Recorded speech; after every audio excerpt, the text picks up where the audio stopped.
All right, guys. Thanks for tuning into Billiard Breakdown tonight. We've got the champ, Ron Casanzio, taking on the challenger, number 2, Dan Sharlow, in the top 15 players of Rochester, New York. This is going to be a race to 15 in 10-ball pool, and the players are going to lag for break shortly. Good luck to both players. Race to 15 in 10-ball, right? Yep.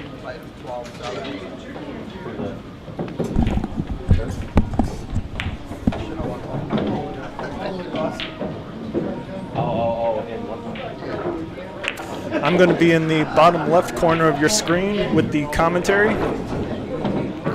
Looking forward to this match. It's going to be good.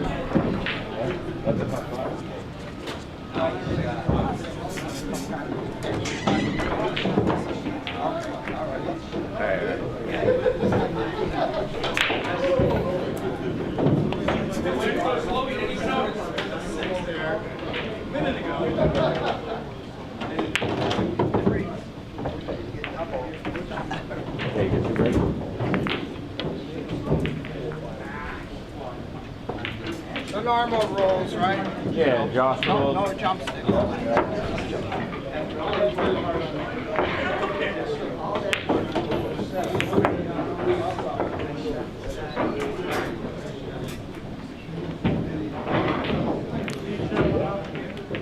Ronnie reclarifies with Dan Sharlow what rule set they're going to be playing with.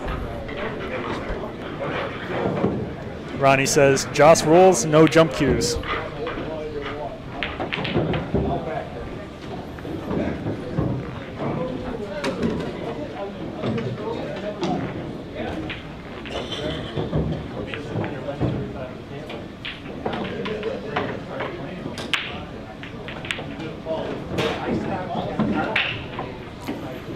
All right, good luck to both players. This should be a good one.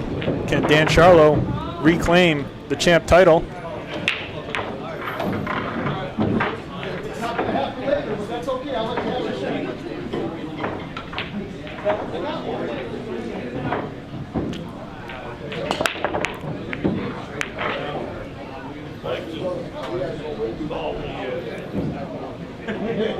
Nice break there. The two ball almost gets him away for Dan, but he is able to see it. And my face is in the way of seeing the overhead view. Let's see.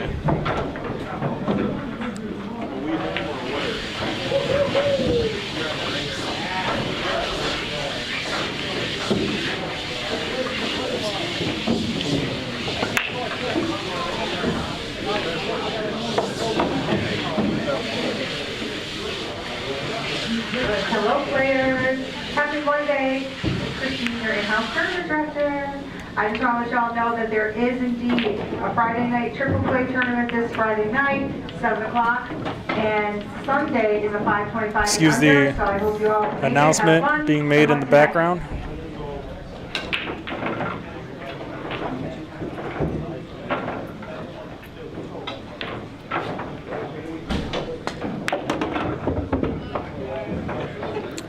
And that's a little better.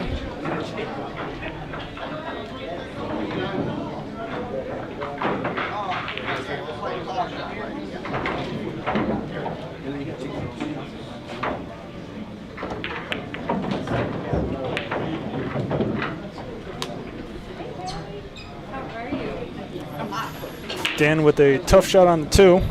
Wasn't able to make great position for it. He's probably going to bump into the 8 ball here. Ideally, if he pots the 2, he'd like to hit above the 8 rather than towards the side of it.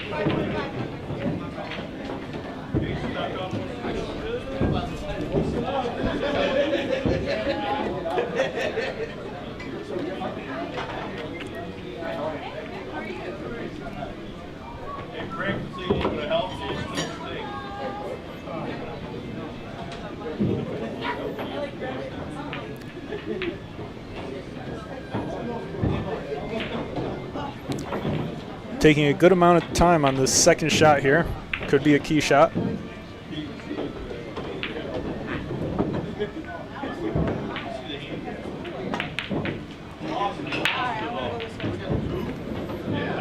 Dan misses the cut. Ron CASANZIO is able to see that 2 ball directly, although it's a very missable shot given the distance. We got Eric Downer in the live chat. What's up, Eric? Eric asks, do they play early called 10 ball? Yes, they do. To clarify, you are allowed to shoot the 10 ball in early as long as you call the shot. It is considered a win.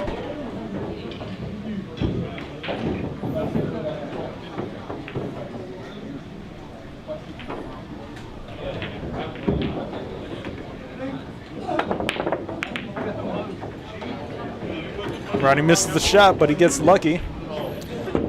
8 ball drops, but they are playing 10 ball. Dan Sharlow with the option to shoot the 2 right now or pass it back to Ronnie. He's going to pass it back. 7 ball is in the way. Ronnie with pretty straightforward kick down to the far short rail here.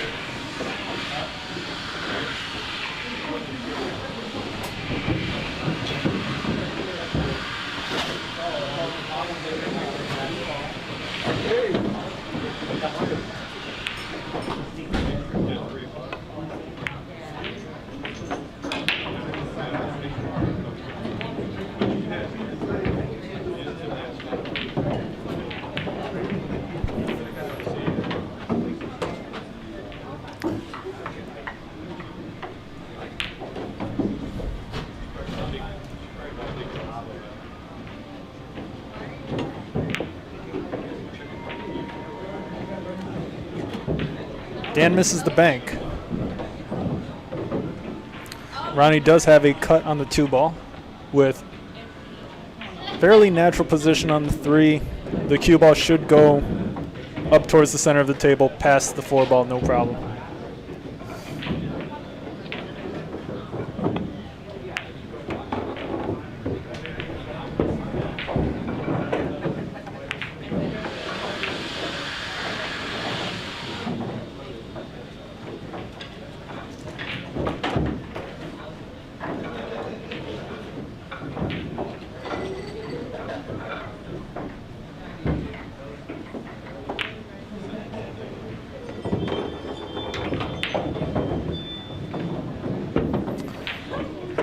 Position on the 5 here is difficult.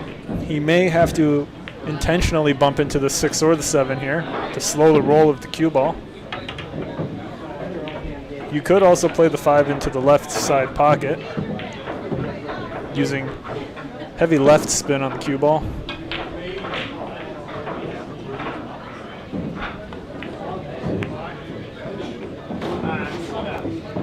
But look at this. Look at that position on the 5. It's it's perfect. Well done to Ronnie.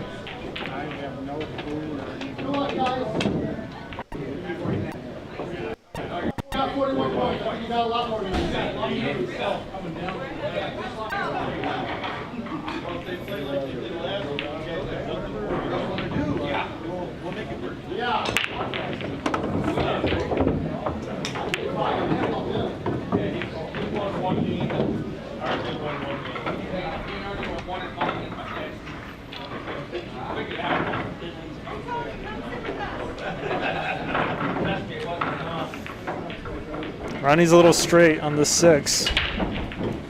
Getting an angle for the 7 into the side pocket may not be doable here.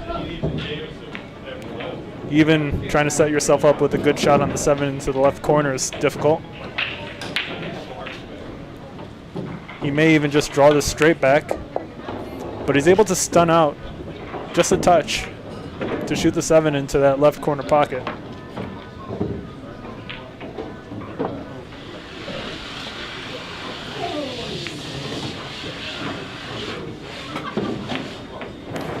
Ronnie wants to pass over the 9 towards the right side of the table. He does.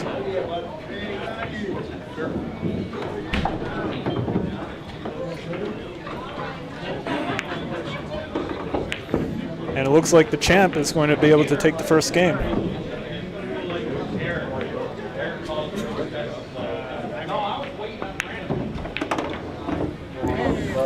Well done to the champ. Score is 1-0. Eric Downer in the live chat says that's Mr. Ron after that shot. Eric Downer was talking about this shot that I'm going to replay right now. Excellent positional play.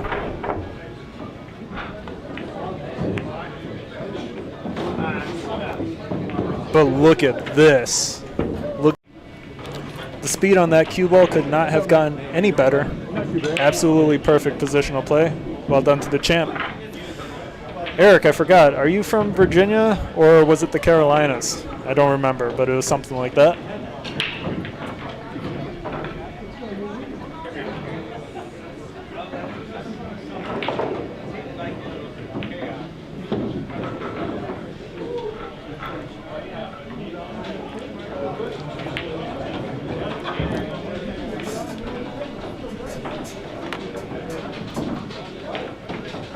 Score is 1-0, the champ to break.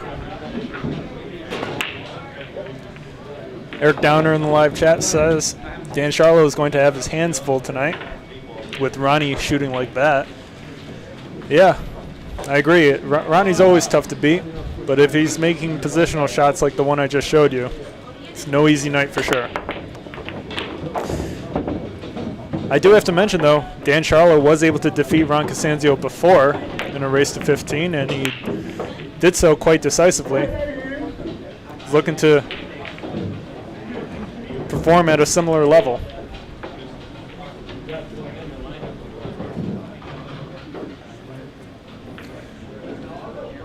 Eric Downer is from Richmond, Virginia. That's right. And thanks for stopping by. I know your time was fairly limited, but you still found your way out here at Billiard Breakdown in Rochester, New York.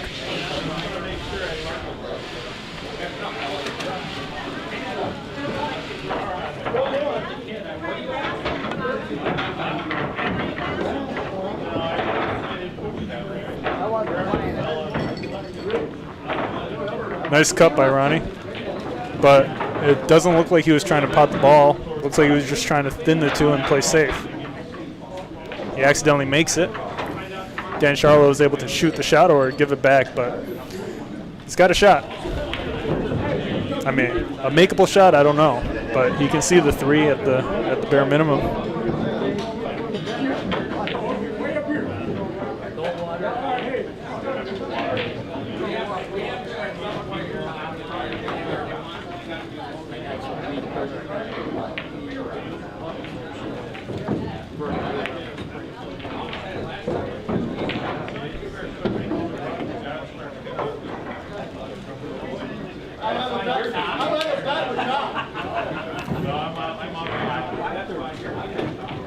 Safety attempt by Dan Sharlow. Might be good enough here. We'll see if Ronnie is going to just aim at the short rail nearest us to make a kick.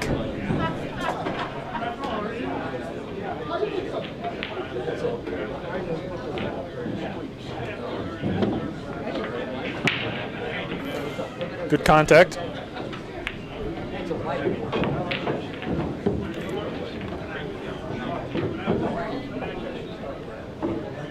Dan may be looking to place that cue ball behind the 9, which he does so very nicely. But nothing hits the rail, it seems. Wow.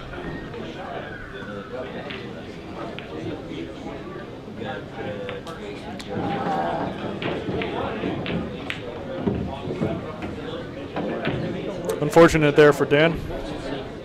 Hey, how you doing there, man? What are you doing in here tonight? The layout is much more runnable now that Ron CASANZIO has ball in hand on this 3-ball.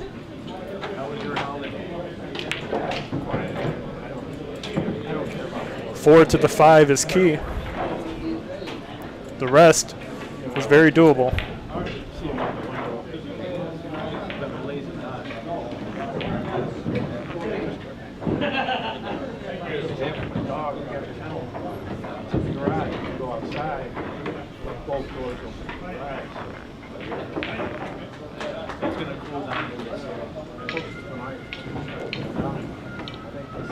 Eric Downer in the live chat asks, ever thought about putting a microphone on the players. I have. A lot of people have asked me to do that, although it is a short answer is yes. I am willing to do that, and hopefully we can bring it to you soon.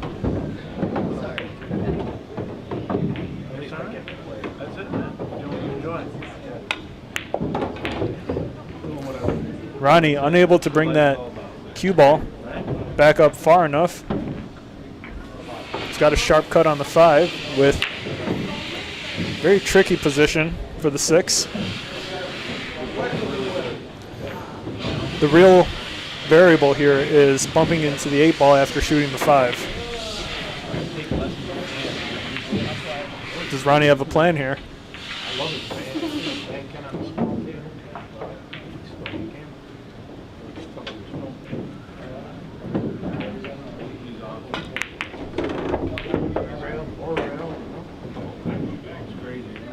That's a shot. Sharp cut on the 6, but automatic position on the 7. Ronnie's quite the shot maker. He should be okay.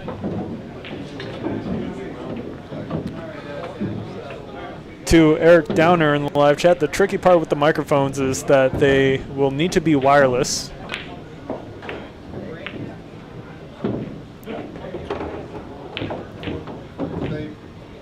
And then I'll also have to take into consideration lag and other sorts of connectivity issues, but hopefully.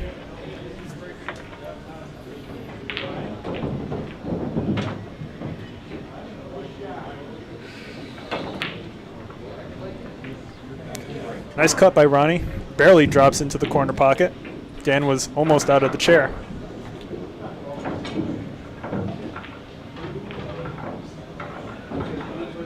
Ronnie likely to play safe here using the 9 and the 10.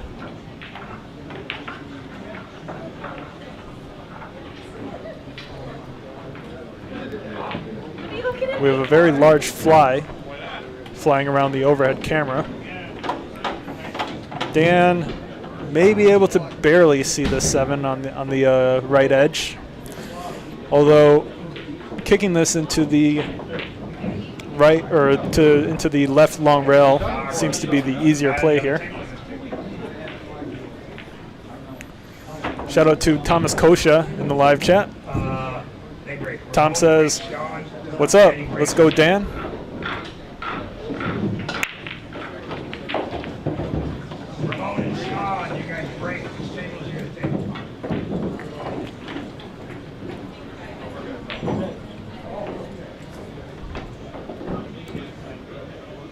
Tricky kick here. Dan needs to make sure he hits it hard enough so the 7 or the cue ball makes contact with the rail after.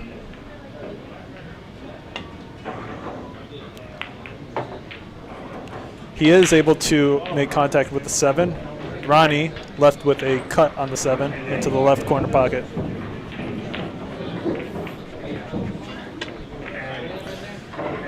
Tricky to avoid the 9 ball here on the way back up the table for position on the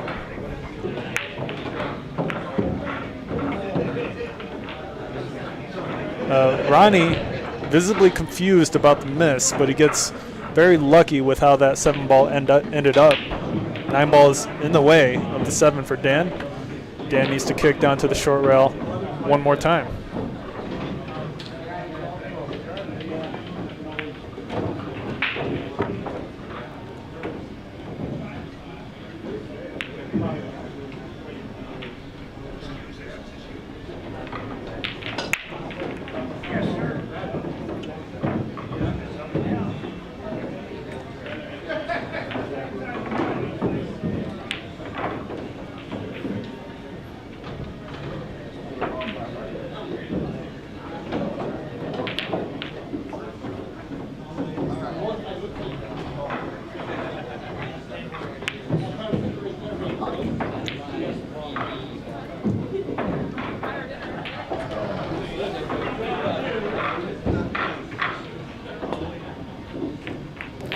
Dan Sharlow is going to miss the 7 ball.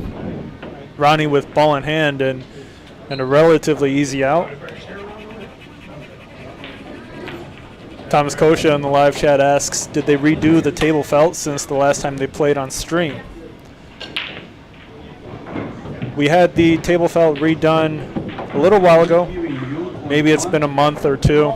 I don't even keep track of the time anymore. It used to be the Simonis blue, and now it's tournament gray.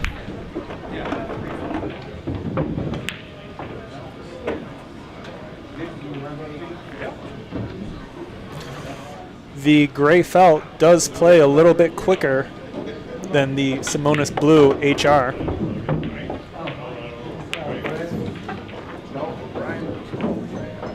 Ronnie gets a little weird on the 9.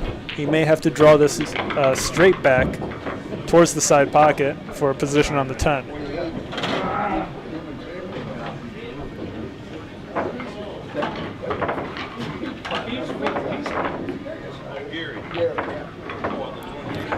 Thomas Kosha in the live chat asks, looks good, what kind of felt is it? So it's still Simonis cloth, but it's tournament gray rather than 860 HR. This is 860. 860 rolls a little bit quicker. Or a lot quicker, depending who you ask.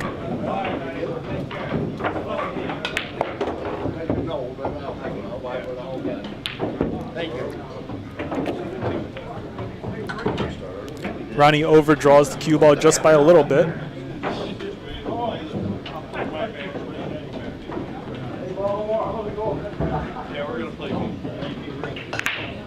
But he sinks the 10 ball no problem. Well done. Score is now 2-0. Ron CASANZIO with a 2-game lead over Dan Sharlow.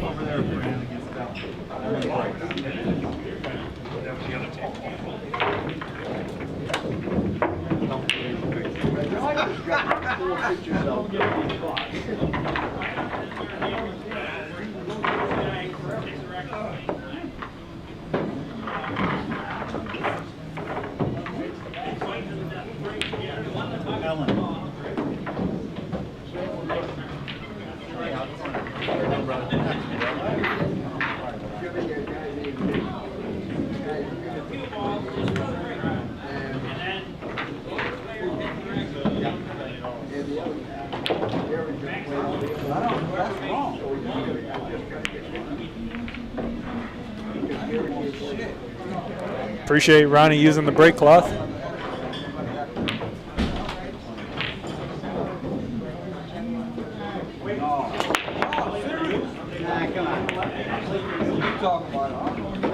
Two ball drops.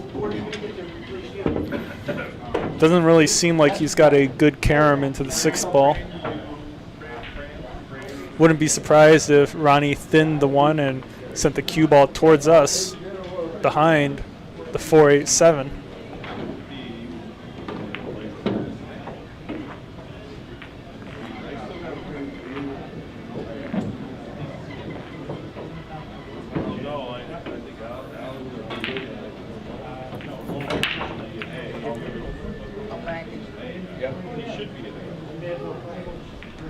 We ain't talking about smoke. We're talking about paperwork and stance and all that shit. There would be should be God. Female, did you rack?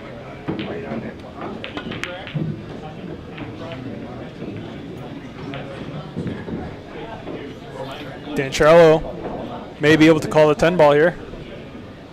Looks like he's going to go for it. That'll be a fairly convenient first rack on the board for him.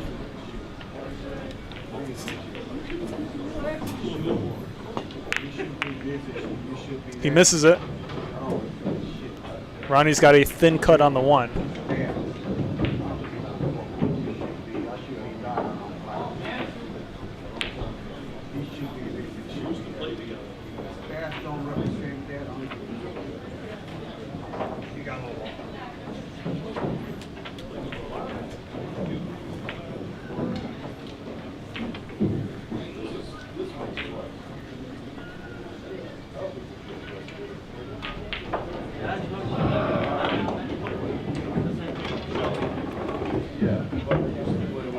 Nice back and forth position on the 3 ball, although I have no idea how he plans on getting back for this 4. It's going to be quite difficult. Heavy top right spin would get it back via 3 or 4 rails. But, oh, let's see what he decides.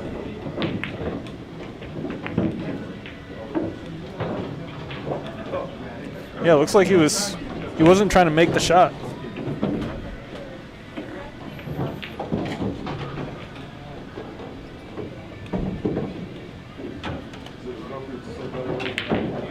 Who is that masked man over there?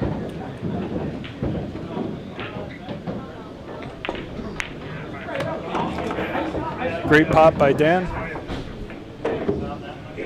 The 4 ball is slightly off the rail there.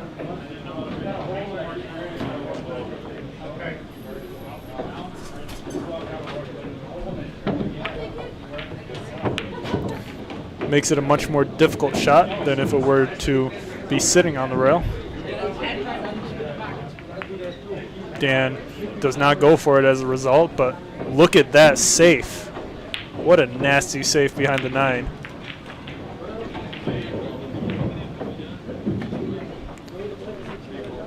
This is going to be tough for Ronnie to kick at.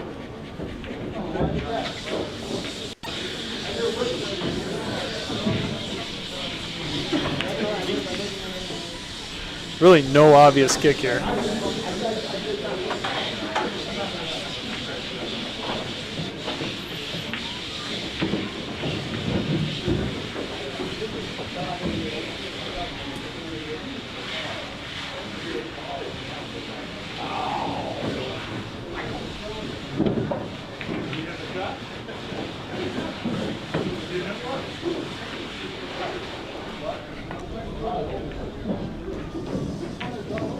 And Ronnie just barely misses the 4.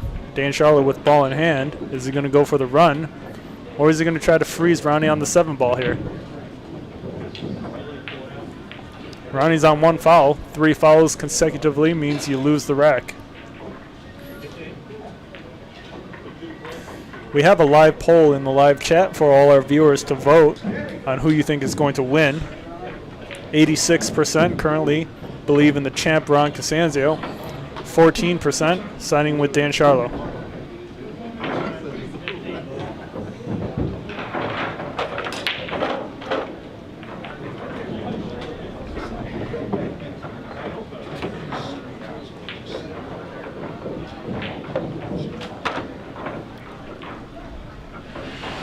Dan wants to make sure to avoid the 7 ball while using bottom left here. He is able to.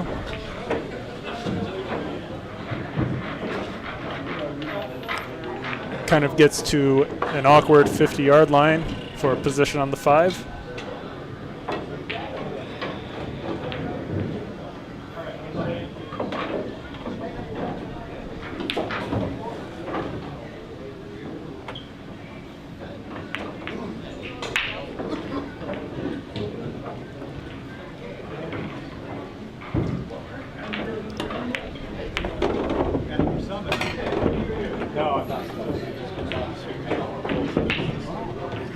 Real unfortunate scratch there for Dan. Makes a good cut on the 5, but the cue ball bumps into the 6 and follows it in.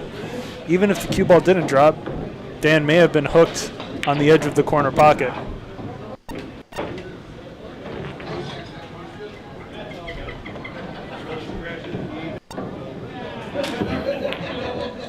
Ronnie should be able to finish the rest of this out.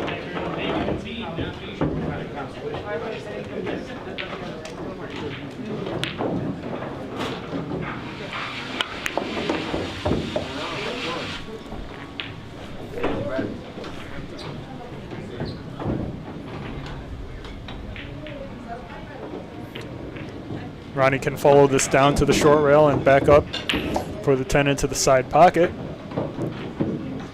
And it looks like he's going to be able to make it 3-0. Well done to the champ.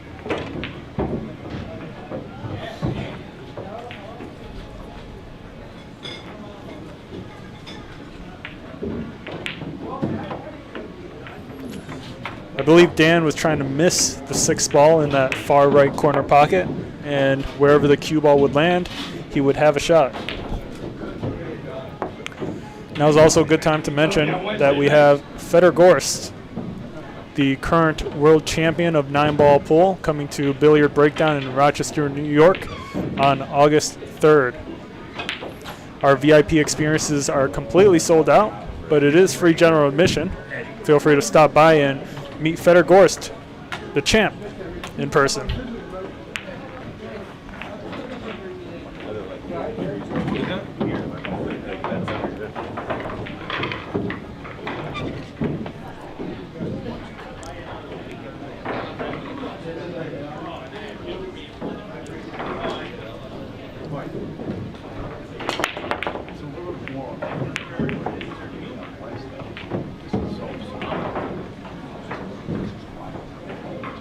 Dan may be able to see the left side of the 1 ball here.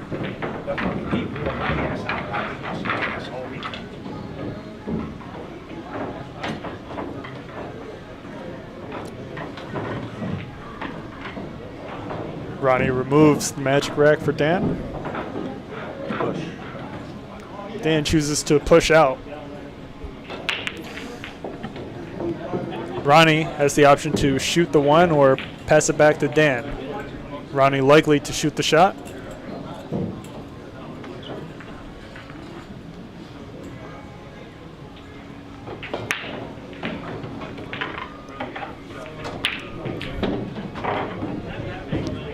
Although there's nothing too obvious here. Curious to see if Ronnie can come up with some sort of creative safety. He should be able to get this 1 back up the table somehow towards us, leaving the cue ball down.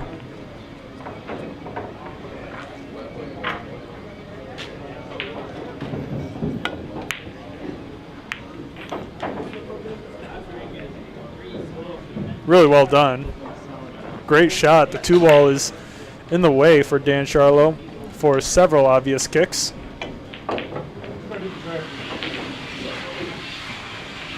Dan eyeing a jump kick shot.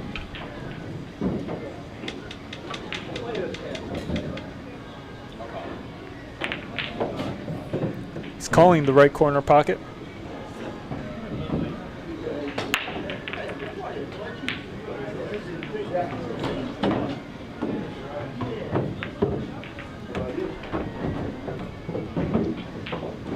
And that is a huge deal.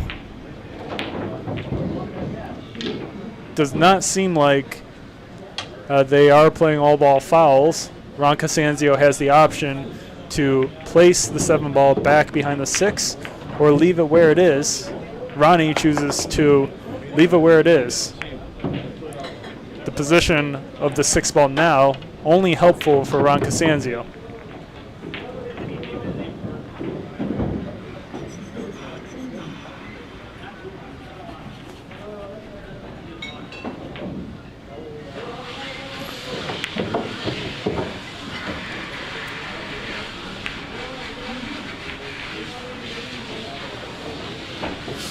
We have a live poll in the live chat for all our live viewers to vote on. 90% siding with the champ Ron CASANZIO to take this win tonight. 10% believe in Dan Sharlow.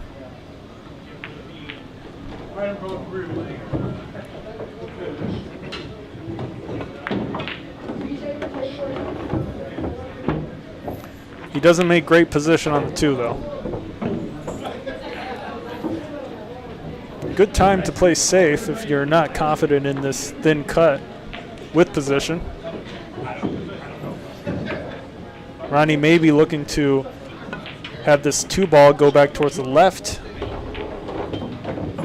for position on the 3, and look at the bump he gets on the 10. Perfect.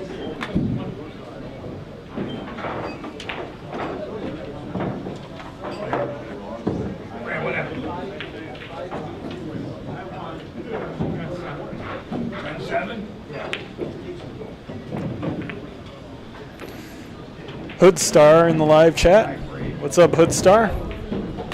Hoodstar asks, do you think Skylar Woodward will be on Moscone this year? Hope you guys are good. Hope you guys are doing good, and so is the host. Well, thank you very much, Hoodstar. I don't really follow the workings of who plays and who doesn't play in the Mosconi, so I couldn't answer that for you. Sorry, but I am doing well. Thank you very much.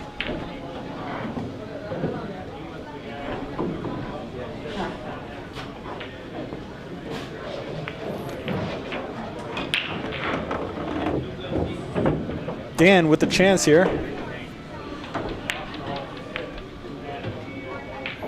He should be able to hold for this 5-ball into the side pocket.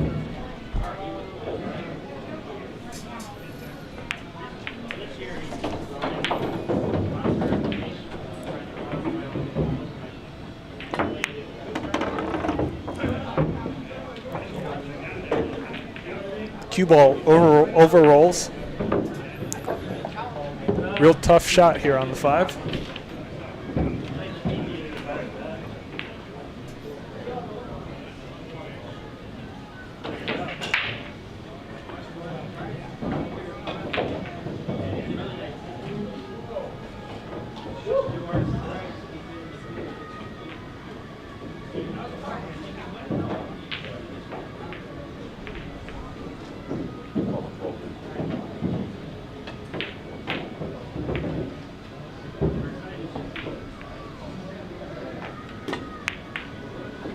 But Dan Sharlow sinks it, and he sinks the 10 as well, but the 10 is going to be spotted. In 10 ball, call a shot. If you accidentally pot the 10, it gets spotted on the spot. You have to call the 10 ball if you want it to count as a win.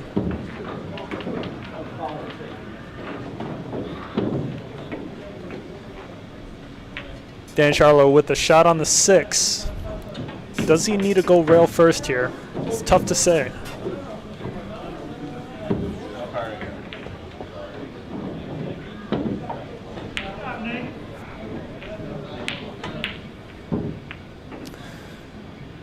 Hoodstar in the live chat says, that's okay, and wow.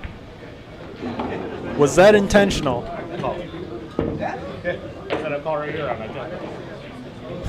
Dan Sharlow calls the 6 into the far left corner pocket. What an unbelievable shot. Let's take a look at that shot one more time when we get a chance. What? It's going to be tough to top that shot for the remainder of this match.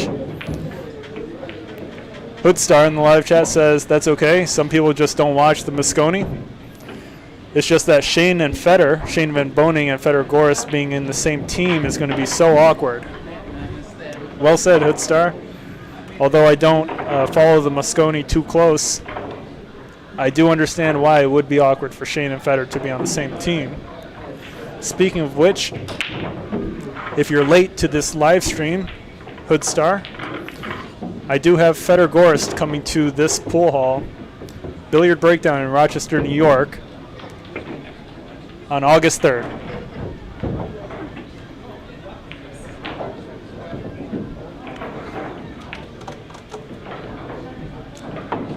Eric Downer in the live chat says, I'm not worthy, with a crying emoji face. What do you mean, Eric? Are you talking about that kick bank by Dan Sharlow there? That was an insane shot.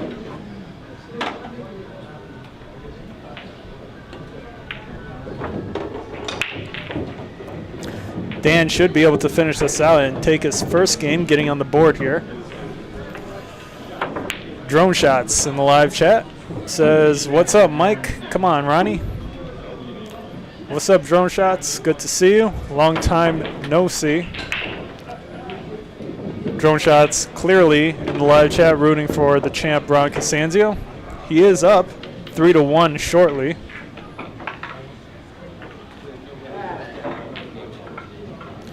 And Dan looking to make it 3-1. And he sinks the 10. Well done. Ron CASANZIO is up by 2 games. let's take a look at that absolutely insane kick bank by Dan Sharlow. Hoodstar in the live chat says, that's okay, and wow. That shot is absurd, and that may be the best shot we see all night. What a shot. Now maybe also a good time to mention that we have the Ghost 9-Ball Cup, which is a 2-day tournament here at Billiard Breakdown in Rochester, New York. Fedor Gorst is going to be in the building August 3rd, but the tournament is a 2-day tournament, starts on Saturday and goes through Sunday. The semifinals and the finals will be played at Billiard Breakdown while Fedor Gorst is present.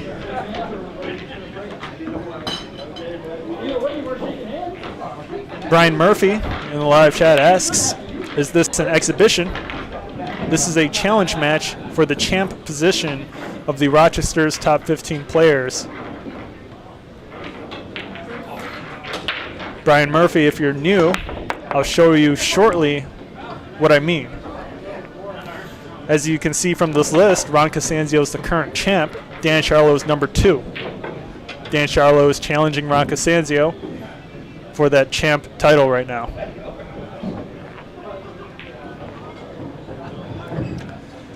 Eric Downer in the live chat says that 6-ball shot by Dan Sharlow was insane, and it was insane.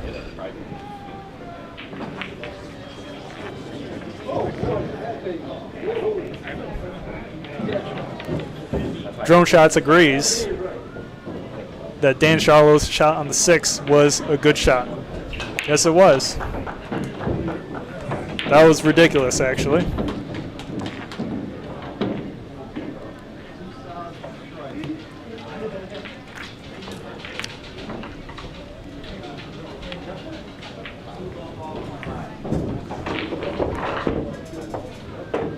This is a fairly runnable layout for the champ, Ron CASANZIO.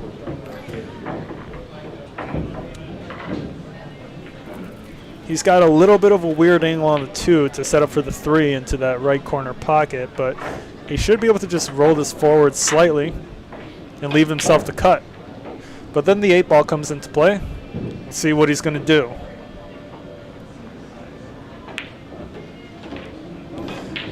Hoodstar in the live chat says, of course, Fedor has time to do side quests. He won 100K off Shane Van Boning. I feel bad for Shane. Don't feel too bad, Hoodstar. Not all that money is put up by the individual players. The majority of the money is not put up by the individual players rather than by sponsors. So Shane and Fedor both risked some of their own money, but not 100K.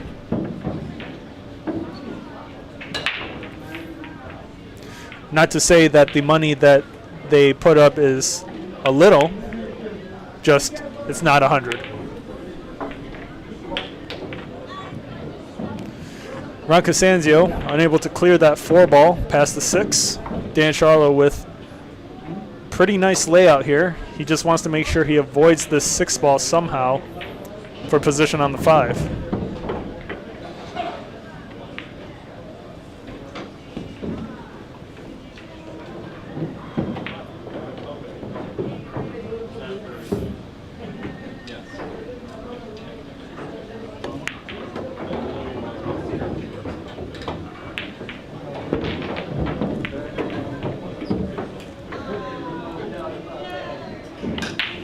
Thomas Kosha in the live chat says, great stream as always. Thank you very much, Thomas. Appreciate it. We try our best. Big shout out to Viet Nguyen, who is responsible for creating such a nice scoreboard on top, as well as our instant replay that we currently use. Viet Nguyen does an excellent job of helping me bring to you guys an excellent stream.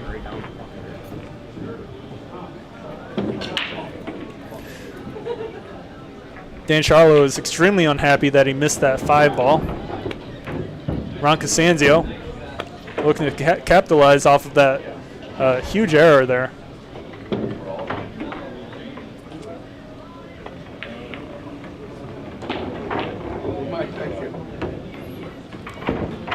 Ronnie should be able to just draw this straight back to the right long rail above the side pocket and back off for the 8.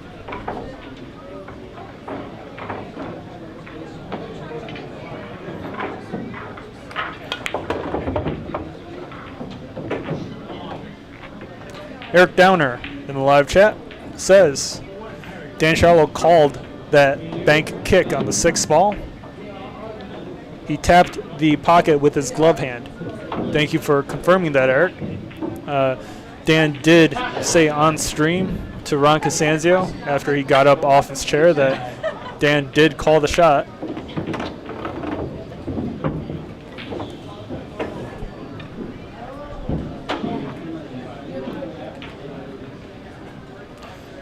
Ronnie should be able to use a touch of inside spin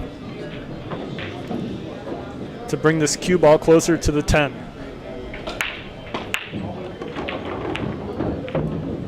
Which he does very nicely. Looks like Ronnie is going to be able to make it 4-1. Real unfortunate miss there for Dan Sharlow on that 5 ball.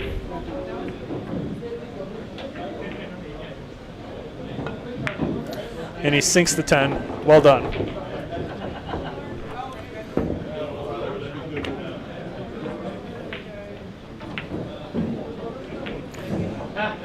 I believe we only have 3 or 4 spots left in this 2-day tournament revolving around Fedor Gorst's appearance at Billiard Breakdown.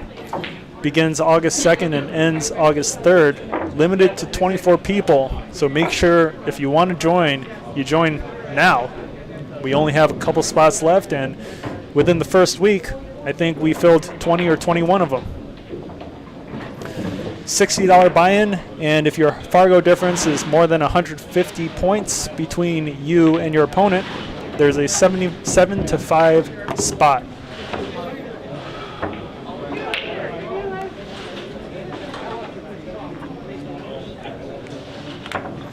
Hoodstar in the live chat asks, so you don't think it's all their money? Referencing Fedor Gorst versus Shane Van Boening. No, it's not, and it's fairly public knowledge that it's not all their money.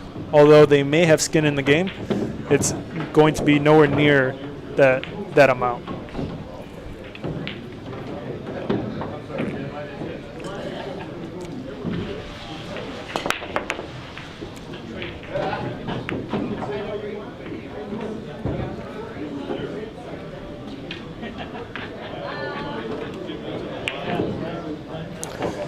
Brian Murphy in the live chat confirms, Hoodstar, I wouldn't feel too bad for Shane. It was backer cash. He didn't have any skin in the game. I wouldn't say any skin in the game. I don't know if we could say that for sure.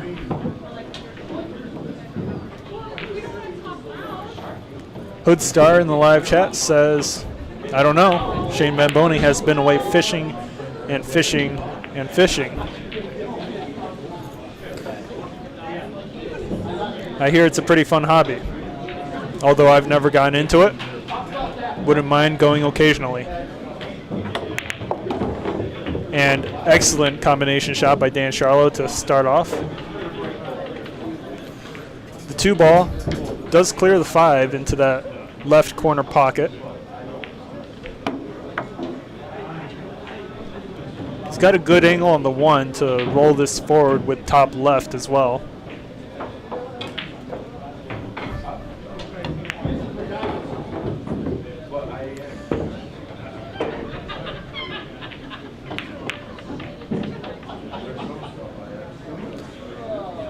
Tough shot here on the 2. Position on the 3 is difficult. Ideally, he would like to pass between that 9 and the 10 and avoid touching the 8 ball.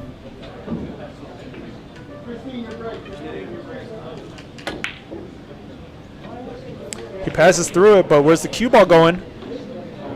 The 2 ball stops the cue ball from scratching.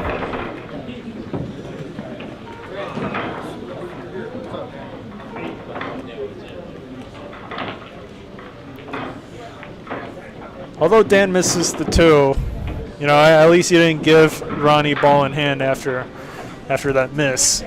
That would have been rough.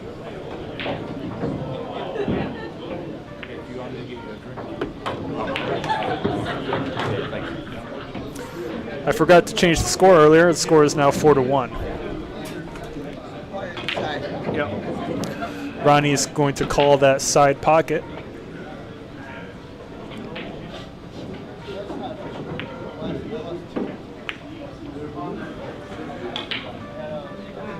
Almost gets it too. I will be right back in the commentary booth.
For some reason, I feel like I missed a good shot by Dan.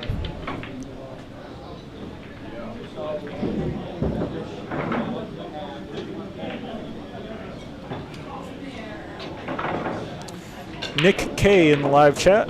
What's up, Nick? Nick says, "Hiya, Mike.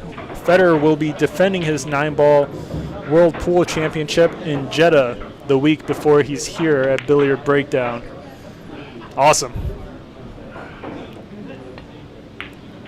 Hopefully he's able to. Would be nice to have the defending 9-ball world champ here at Billiard Breakdown.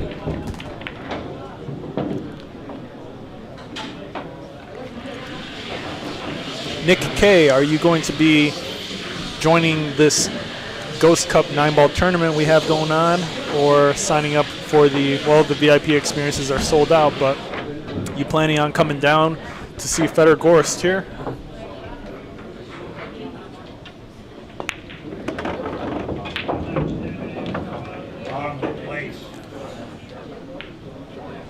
Dan Sharlow with a good chance here to finish out this rack. Just wants to draw this cue ball back slightly for the 8 into the side pocket.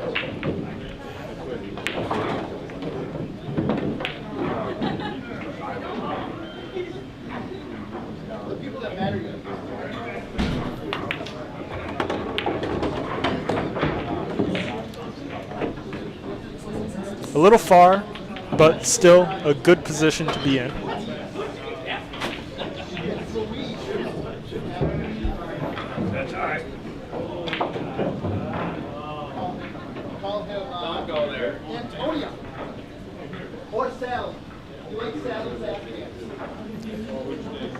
Brian Murphy in the live chat says, "I'm pretty sure Shane Van Boning got back to 100%. Federer Gorst usually takes some of his own action." Good to know, Brian. Thank you for the input. But Dan misses the 8-ball. What a miss. Very surprising miss into the side pocket for Dan there. Wow.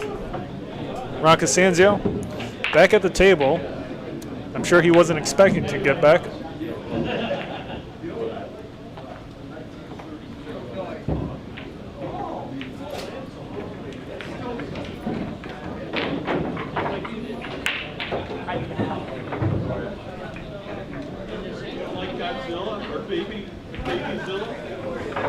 Nick K in the live chat says, absolutely, I'll be there for Feder Gorst on August 3rd. Sounds good, Nick. See you when I see you.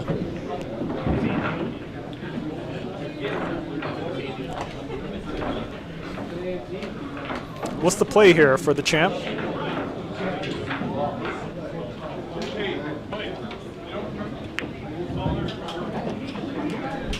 you get lost tonight, Johnny? Ronnie does leave Dan with an easy shot on the 8-ball. Dan should be able to finish this out now. Not much could go wrong here.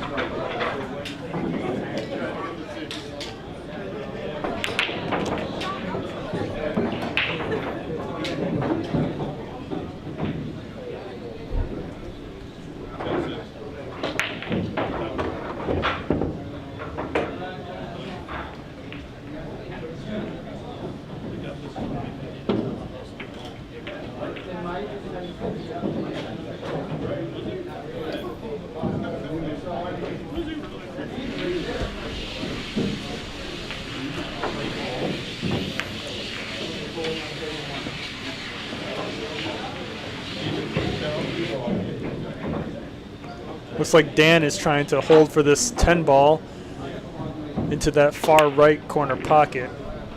A little tricky to do because of how close that cue ball is to the rail.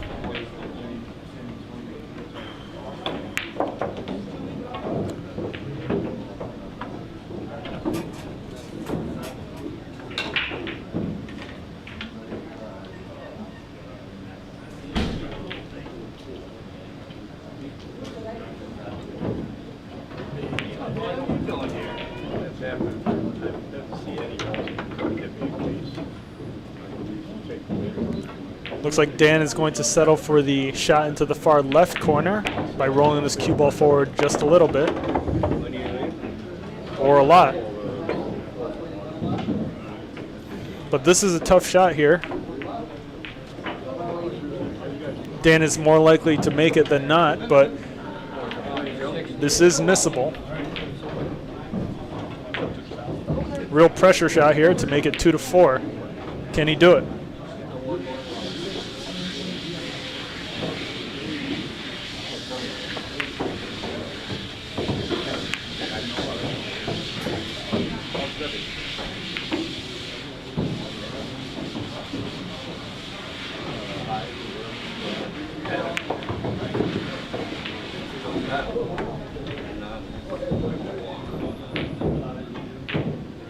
To make it 2-4.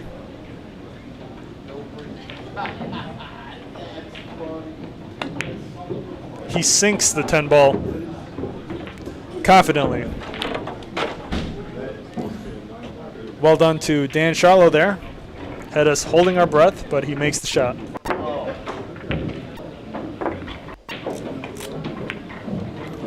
Let's take a look at that one more time. Nice shot. He sinks the 10 ball.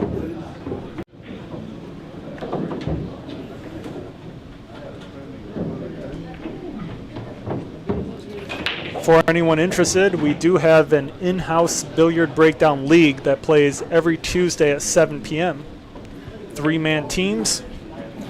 The 3 winners of the Tuesday 8-ball league on the big tables not only gets $1,500, but they also get 6 months of free table time.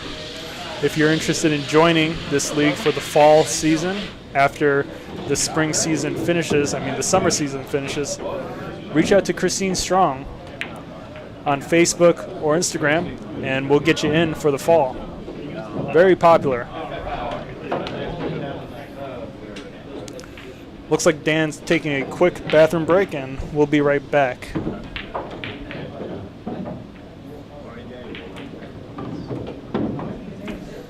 Once again, Feder Gorst is coming to Billiard Breakdown in Rochester, New York, August 3rd, which is a Sunday. VIP experiences are completely sold out. Free general admission. Autographs only available with the purchase. come see Fedor Gorst, the 9-ball world champion here at Billiard Breakdown in Rochester, New York.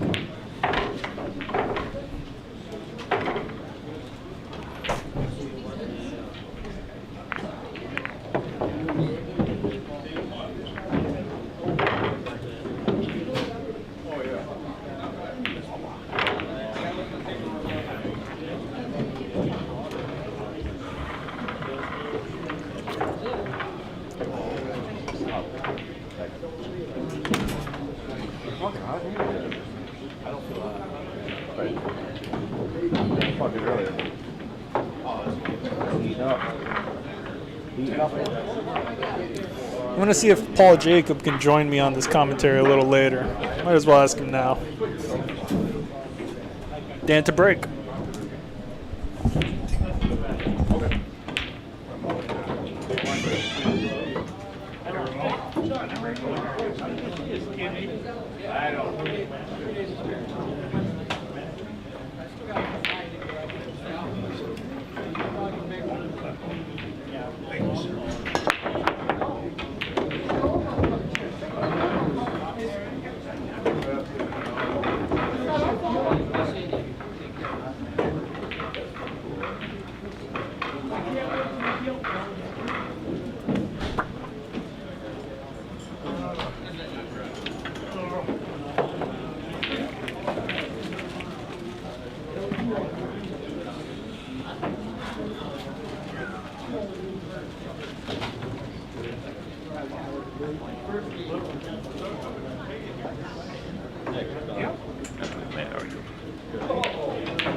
Ron CASANZIO with ball in hand early on. The 3-ball is problematic here. Although he can go into it right now for a shot. More likely to get it than not.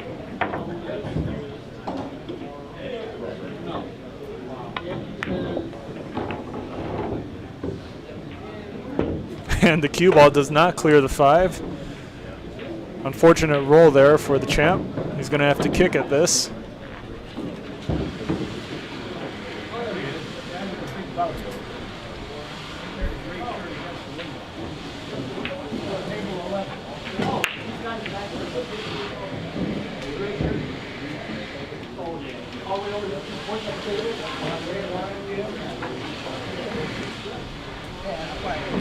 Yeah. Ronnie calls that far left corner pocket.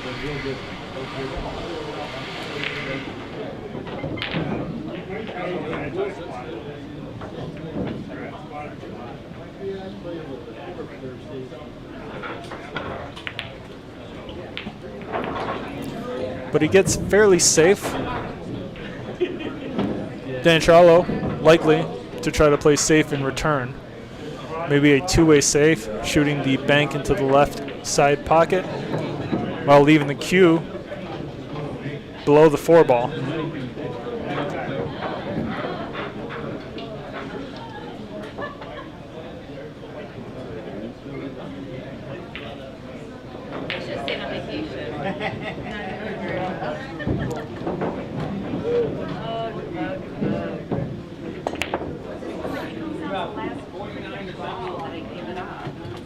He ends up with a nice roll. The 7 is in the way here. Ron CASANZIO shakes his head as he comes to the table. I guess it's better than.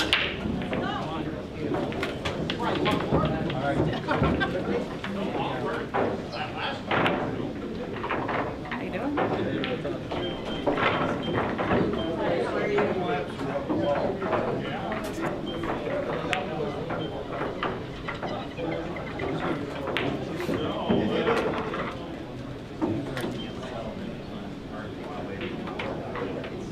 Ronnie needs to hit this hard enough so something hits a rail. And he does. Doesn't leave Dan with much of a shot.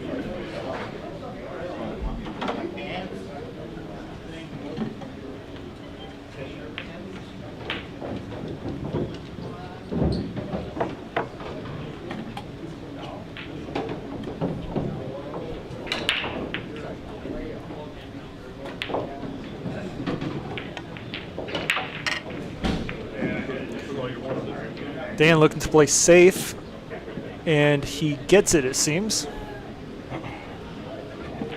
Ronnie should be able to kick at this 3-ball, though, no problem, going into the left long rail. Paul Jacob did agree to join me in this live commentary a little bit later. He's playing a race to 7 right now.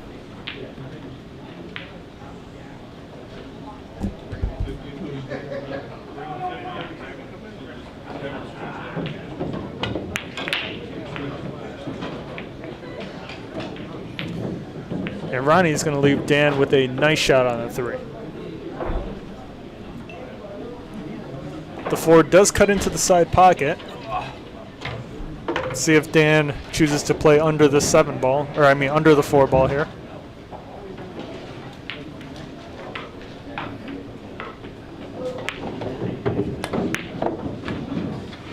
He misses it. 3-ball wobbles out for him.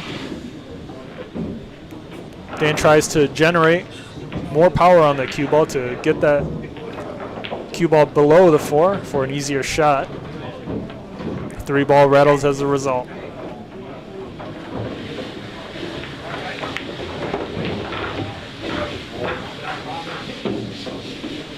Nice positional shot there by Ronnie. Going below the 5 with a touch of left spin.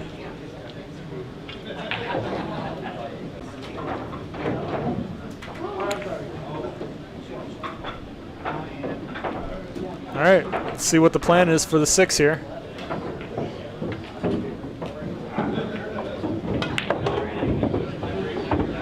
No way. Good attempt. Ronnie may choose to just thin the 6-ball just barely, leaving the 6 behind the 10 and the cue ball up the table. Tricky to avoid the 8-ball here if that's his plan. No, actually,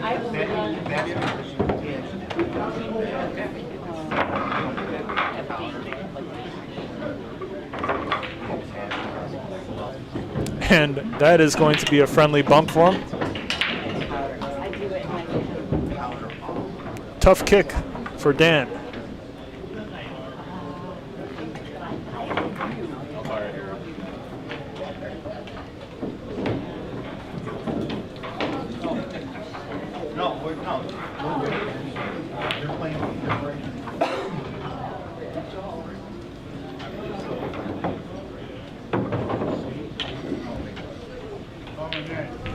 Actually, Alan, you're not breaking.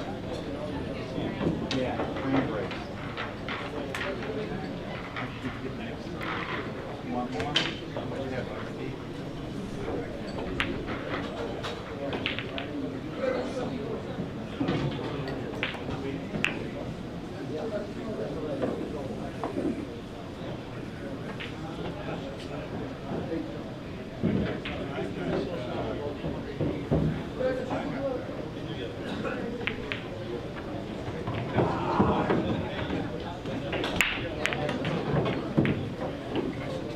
Makes good contact, but is the 7 going to get in the way or not?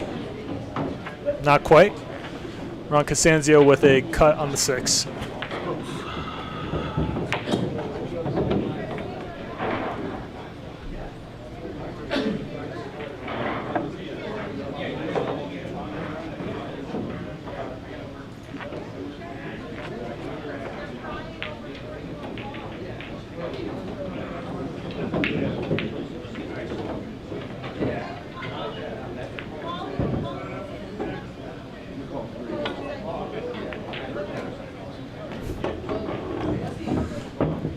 For all our viewers in the live chat, I hope you guys appreciate that shot from Ron CASANZIO right there. It's a very touchy shot. You need to be confident with your stroke in order to use that amount of spin on the cue ball while shooting a slow-paced cut on the 6. Very well done, and he does well to hold position for the 7 into the side. Nowadays, you don't know. Nowadays, you not know. 9 into the same pocket.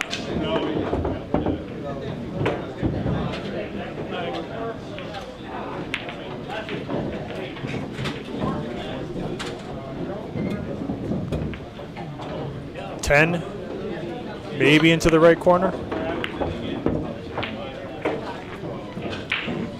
Yeah, these positional plays by Ronnie are top notch. Well done to the champ. The score is now 5-2. CASANZIO leading by 3.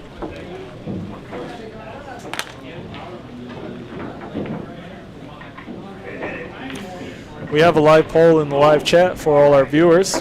83% believe in the champ, CASANZIO. 17% siding with Dan Sharlow.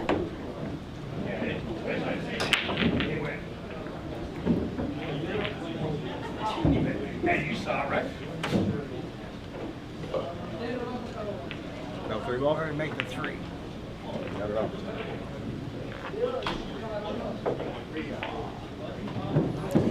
And we seem to be missing the ball.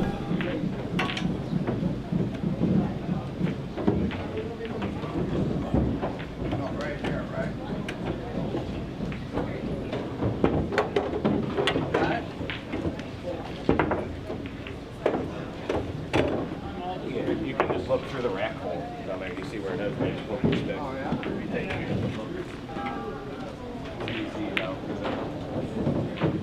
can see it. Here, take the phone and you can see it. But yeah, you can see all the chalk and stuff in there.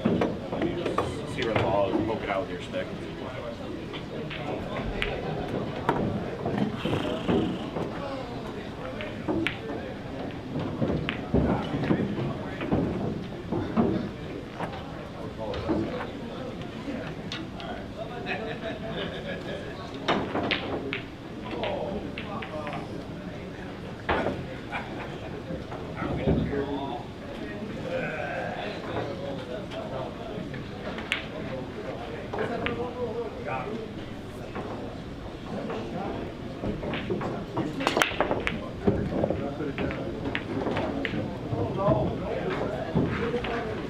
What a layout for Dan Sharlow to come to the table with.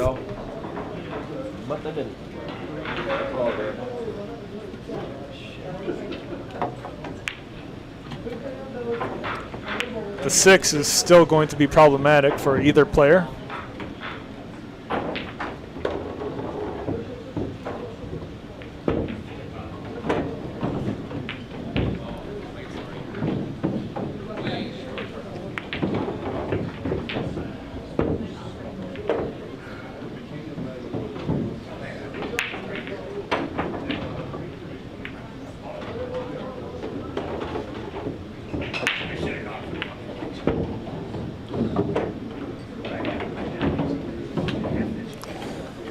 Dan wants to maintain an angle on the 5 so the cue ball can go directly into the 6. Actually, surprisingly tricky given the angle on the 4. You almost have to hit this with like a drag shot.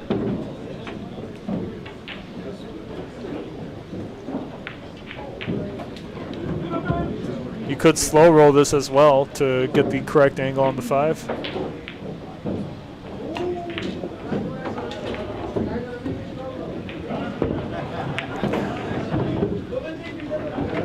The positioning was a little better than what I could see. Dan makes good position on the 5 here.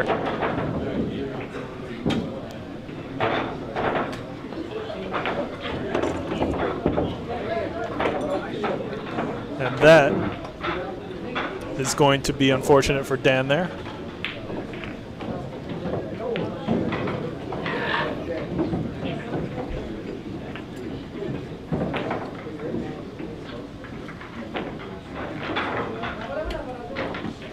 Dan unable to get the leave behind the 7.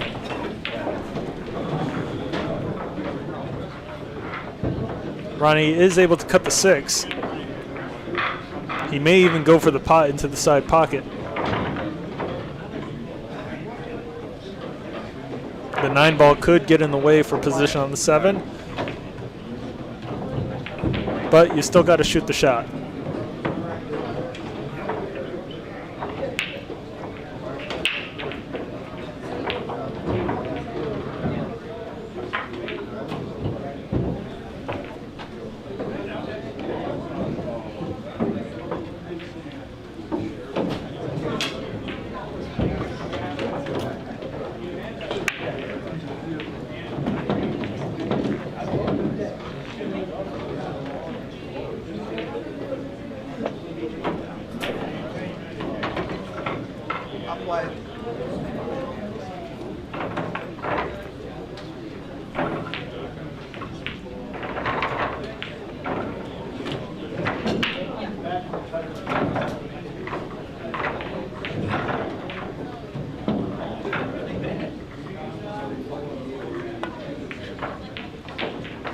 Ronnie misses the 6. Dan's got a very doable shot on the 6 into the left corner pocket. He can hit this with a stop shot to shoot the 7 next.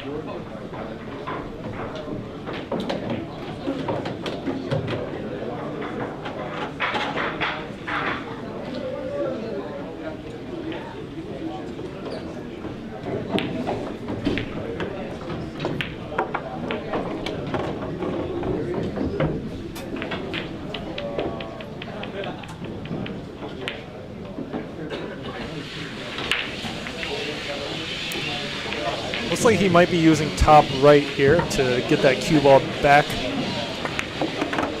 towards the right side of the table for the 8, and that is perfect speed. He's going lefty.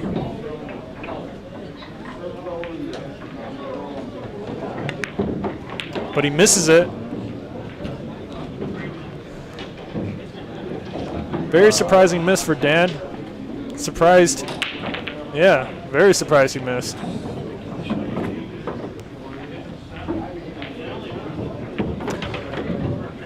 Obviously, using the bridge, Dan Sharlow would have made that 100%.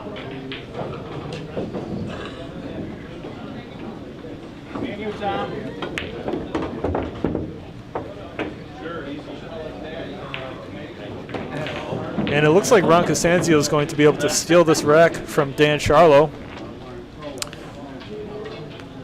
Yeah, what a miss by Dan there.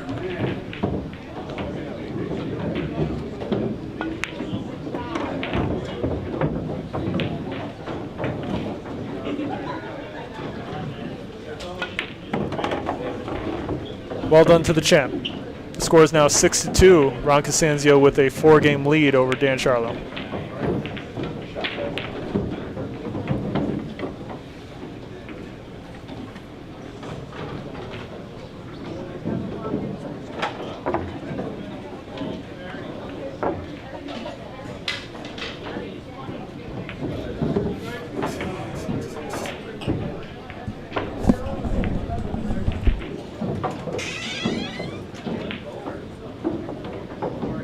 Are you blue or red? Dan? What's that? You blue or red? I'm red. Okay. You gotta go. Yeah. See you later.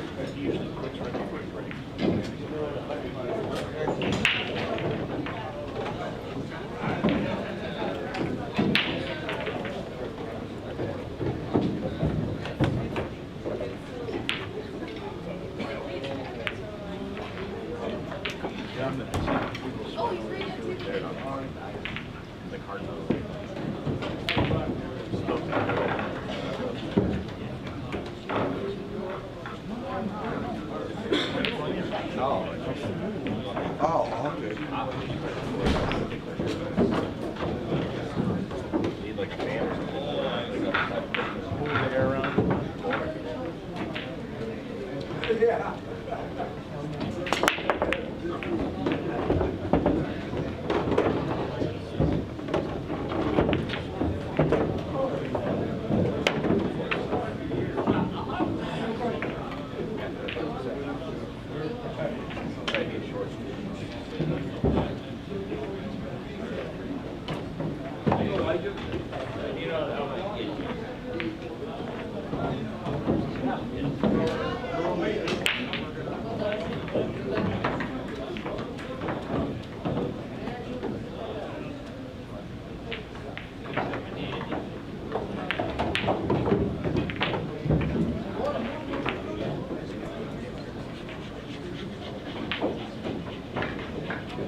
What's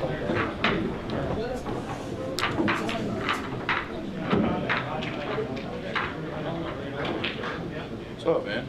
Hey, what's up, Mike? How you doing? Back from Florida or what? South Dakota. Yeah, yeah. I got divorced out there, moved my family. I'm here now. Nice. What's up, buddy? All right. Want any money?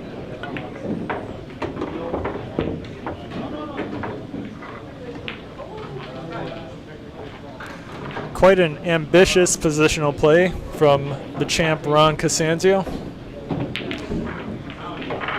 I don't believe he got it. He may need a slight right masse to make the shot.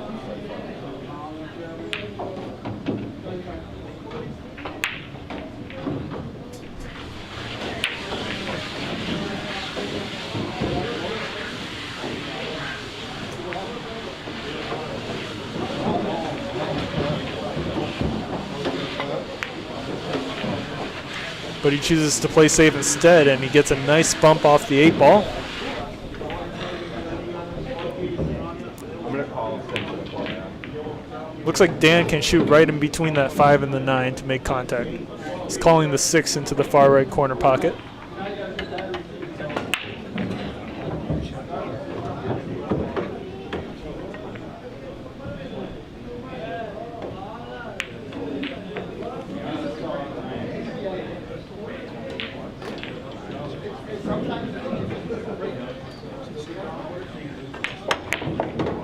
What a shot.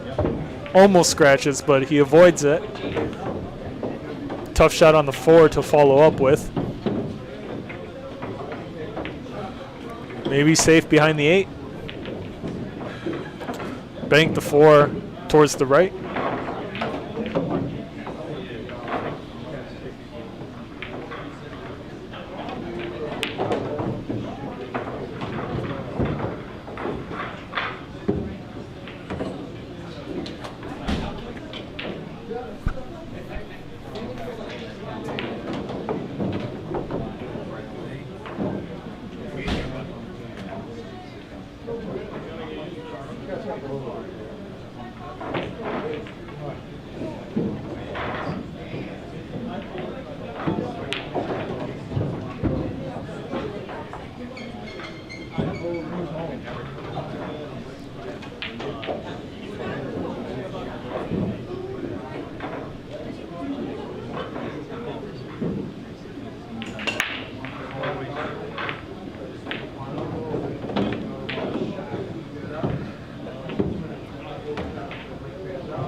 Dan's taking his time here. Really no easy shot, though.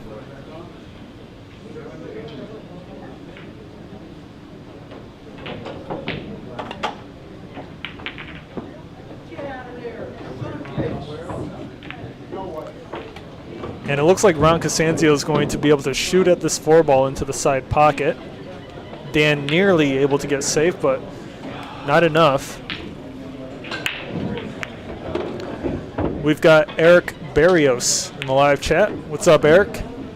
Erik asks, where's this pool room?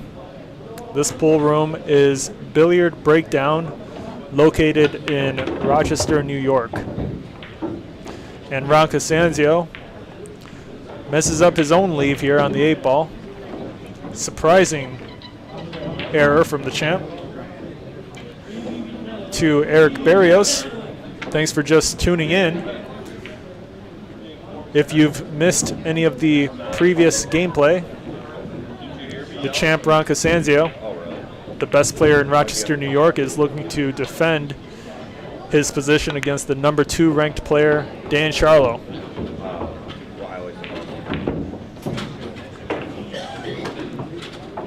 Also to Erik Barrios, I don't know where you're from, but Fedor Gorst will be here at Billiard Breakdown in Rochester, New York on August 3rd, which is a Sunday. If you're nearby, make sure you stop in at Billiard Breakdown on August 3rd so you can meet Fedor Gorst. Eric in the live chat says, nice room. Thank you very much, Eric. Make sure you follow us on Billiard Breakdown for Instagram, or you can subscribe to our YouTube channel right here, Billiard Breakdown.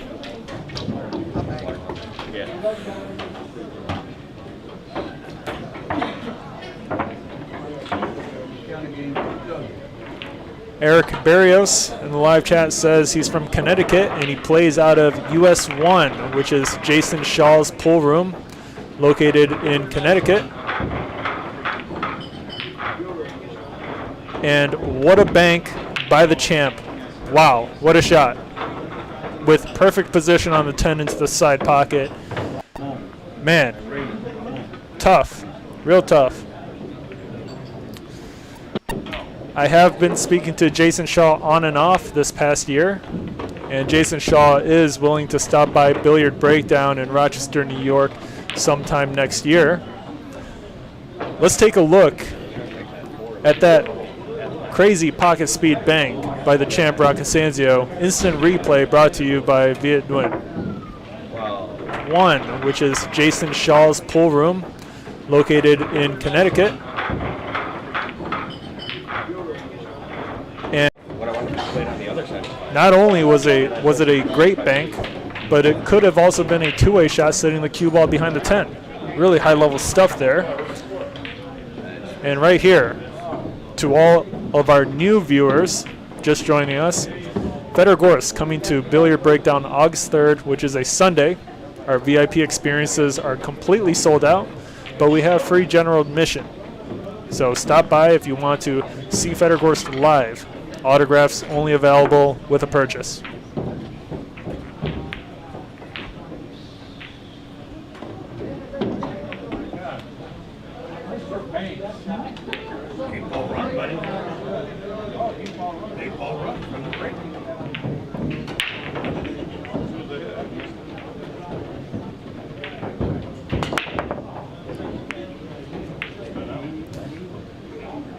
Nothing drops for the champ.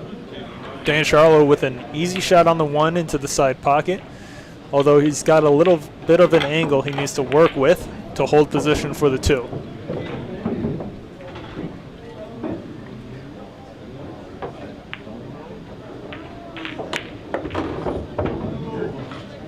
Does he get past the 4 ball?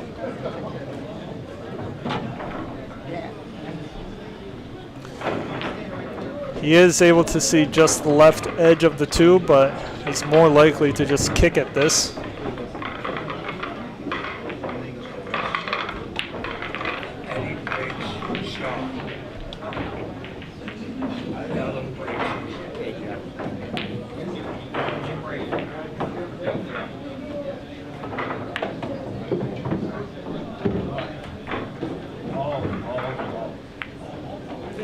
Looks like Dan may be trying to thin the 2 and bring this cue ball around the table. And the cue ball scratches into the right corner pocket. Dan visibly unhappy with the result of that. I don't blame him. The champ CASANZIO at the table with ball in hand and a relatively doable layout. He just needs to control where this 3 ball lands after comboing in the 6 ball.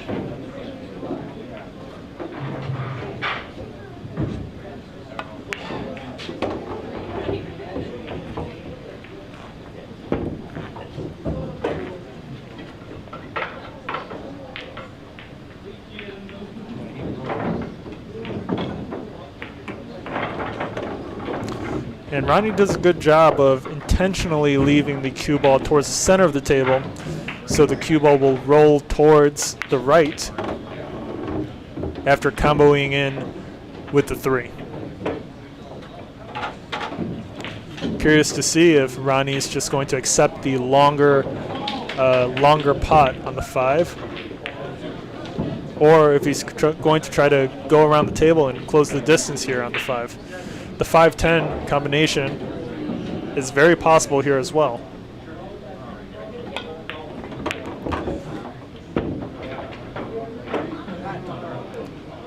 And it looks like Ronnie has called the 5-10 combination.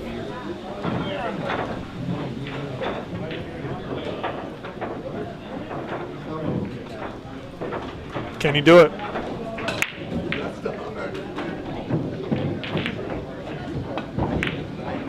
He sinks the 10 ball. Wow. The score is 8-2. Ron CASANZIO has a 6-game lead over number 2 ranked Dan Sharlow at the moment.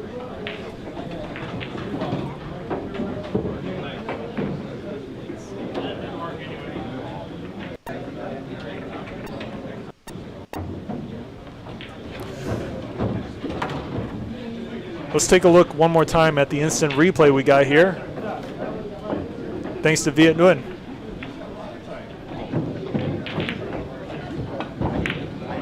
He sinks the 10 ball. Wow. The score is 8-2. Great combination by the champ.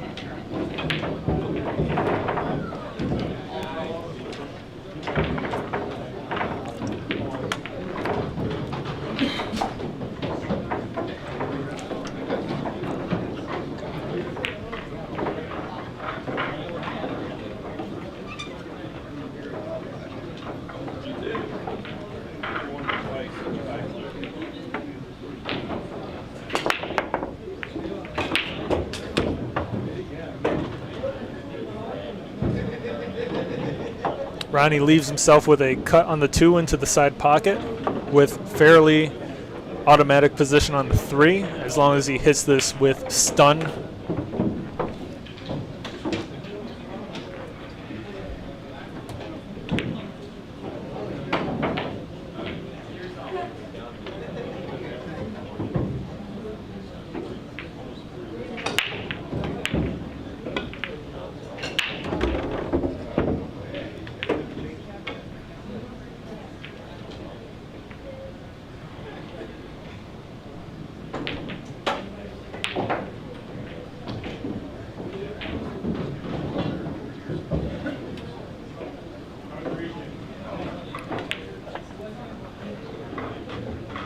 The simplest position here is to, well, I was going to say roll the cue ball up, but instead he chooses to stun towards the other side.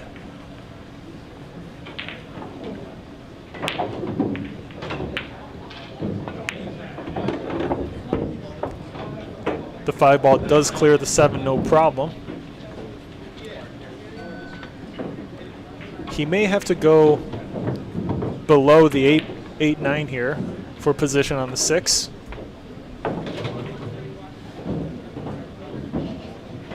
Maybe he can just draw straight back.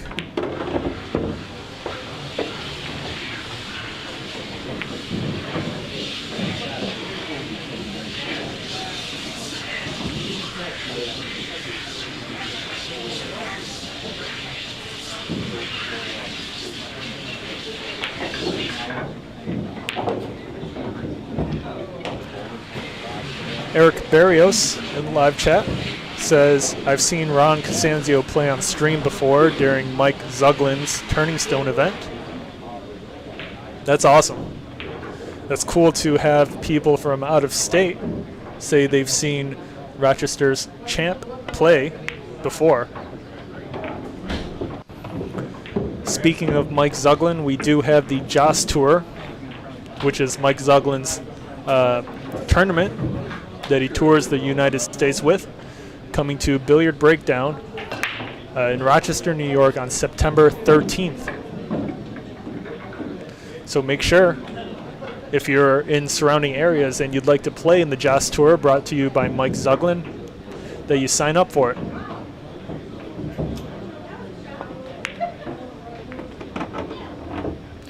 And what a nice bump out by Ron CASANZIO here. He should be able to set up for the 9 ball into the same corner pocket.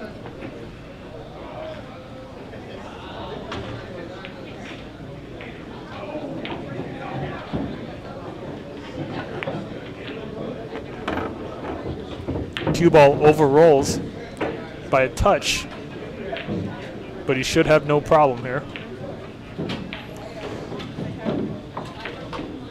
Curious to see if Ronnie is going to stroke through this so the cue ball reaches the left long rail and back out towards the center of the table for the 10 into the far left corner. He can also power through with top right spin to play down to the short rail, then to the left long rail, and back down to the far short rail for the 10 into the left side pocket.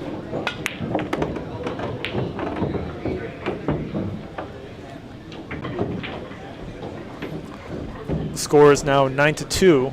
Ron CASANZIO has a 7-game lead over number 2 ranked Dan Sharlow. Sometimes we do a job around here.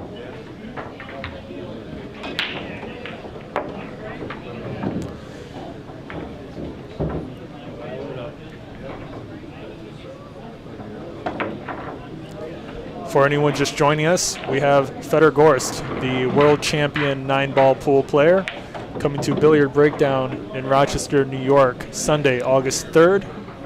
VIP experiences are completely sold out, but free general admission if you want to stop by and see.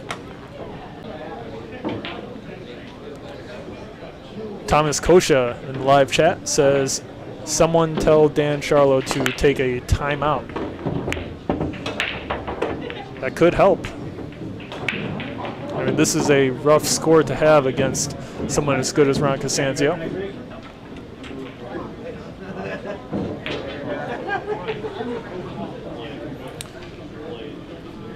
The 3-4 combination does go relatively easily.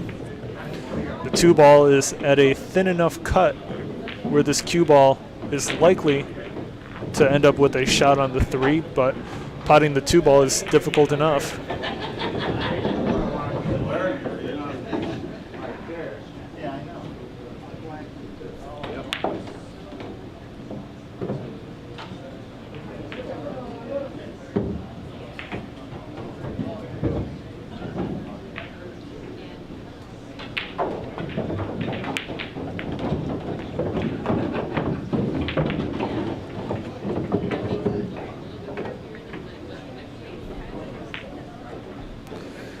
Well, Ronnie's got a look on the 3, but not much of a shot.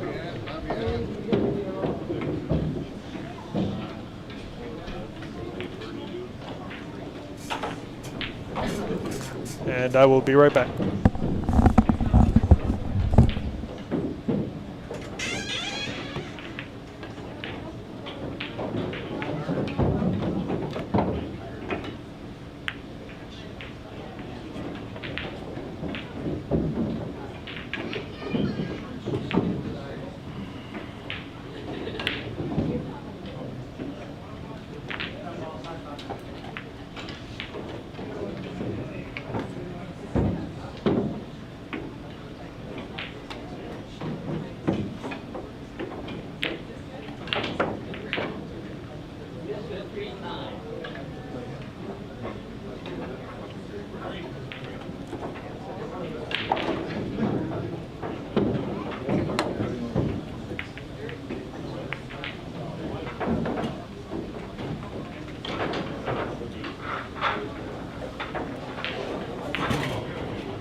look at the numbers.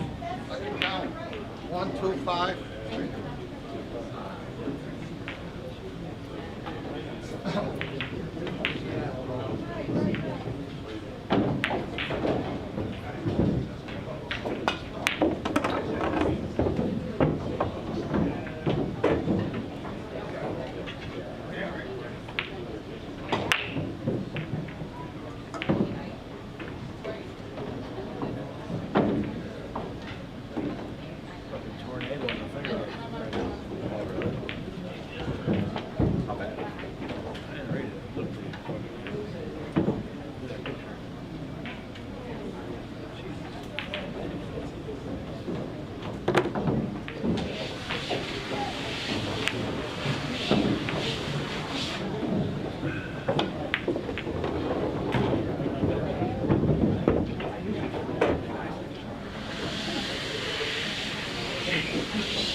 Joining me in the commentary booth is our very own Paul Jacob.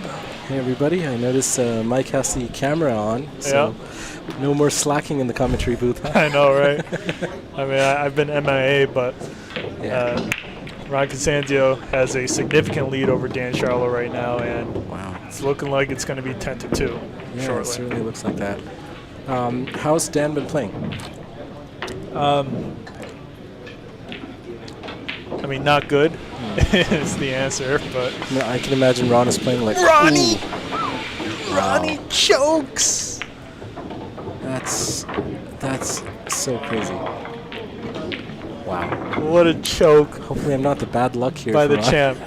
What a choke by the champ. Has this happened before? No, first choke by Ron CASANZIO. Wow. Wow. And Dan should be able to get 3 on the board now, but he has a long way to go. So what's been going on with Dan? Has he just been outplayed, or has he been making mistakes? Or? A little bit of both. You know, Dan's been missing a good amount, but also just Ronnie's shooting good, except for that one shot you saw. You know, Right. which is Yeah, crazy. that's not typical for Ronnie. We have, Drone Jody. shots. Oh yeah, hi Jody, how's it going? Drone Good to see ya. shots says hi Paul. Hey Jody, good to see you.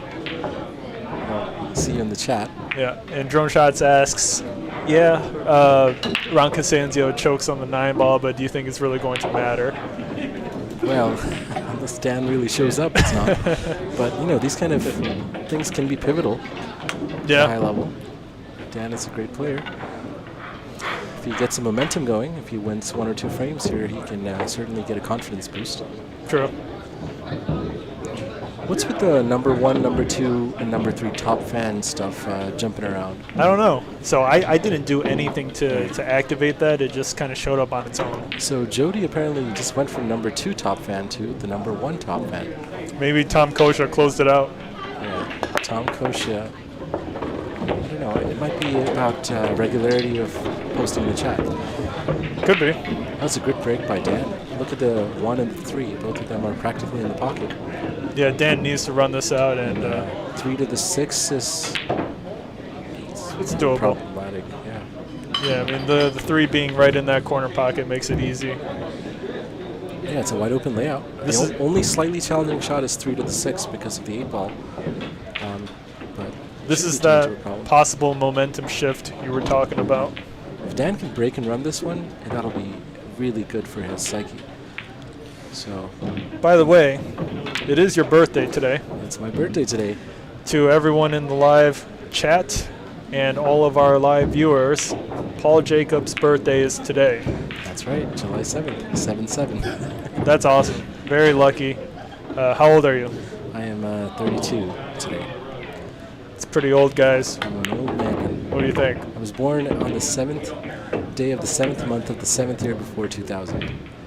So 7 is my lucky number. Wow. That's something. Dan's a bit straight on this 3, so he'll have to go 2 rails around. But a lot of things can go wrong here, so this is the key shot for him. But he's played that to perfection. Yeah, really great shot there. Very good control. Drone Shots in the live chat says, happy birthday, Paul. Thank you, Jody. Thank you. So, thanks for stepping into commentary. I got to head out in like 10 minutes. Okay. Because I got a auto repair shop that I purchased recently, and I got to go paint it. A lot of painting for you. Yeah, I'm going to be painting till... Now, does painting help your pool skills, Mike? Wax on, wax off? Well, time will tell. I haven't painted yet, so I can't tell you. Wow. Dan narrowly avoided going into that 8 ball, which could have been disastrous. Yeah, almost. But, yeah, he's just about perfect. Nick K in the live chat says, happy birthday, Paul. Will you be playing Federgorst? I'll be here. Yes, I'll be there that day, so I guess I will be playing Federgorst at some point. Yep, you did sign up for the event. I did. So Look forward to it next month. Paul Jacob is in the afternoon session of that Federgorst event. Sweet. Looking forward to it. And so is everyone else. That's right. How about you, Nick? Are you going to be joining? Dan with a good chance here to finish this out. He doesn't want too much of an angle here. I wonder if he's just going to draw straight back into the bottom right. Oh, that's interesting. Our camera turned off. Might be the auto power mode. I haven't changed the settings for it. There might still be some power saver stuff going on.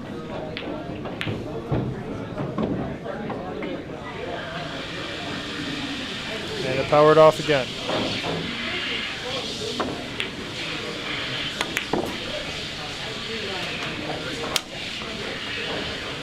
It's also pretty hot. But Dan Sharlow, he doesn't run it out? I'm not sure what happened there. I was paying attention to the camera. How did Dan miss that? That would have been... I wonder if he overthought it. Tried to do too much with the cue ball. It looked like a pretty standard drawing to the right long rail. Yeah, tough to say. I wasn't paying attention either. Our camera overheated, it seems. That's right. Let's see if this works without the... Drone Shots in the live chat asks, did your camera overheat? It certainly did. And, running it without the battery now.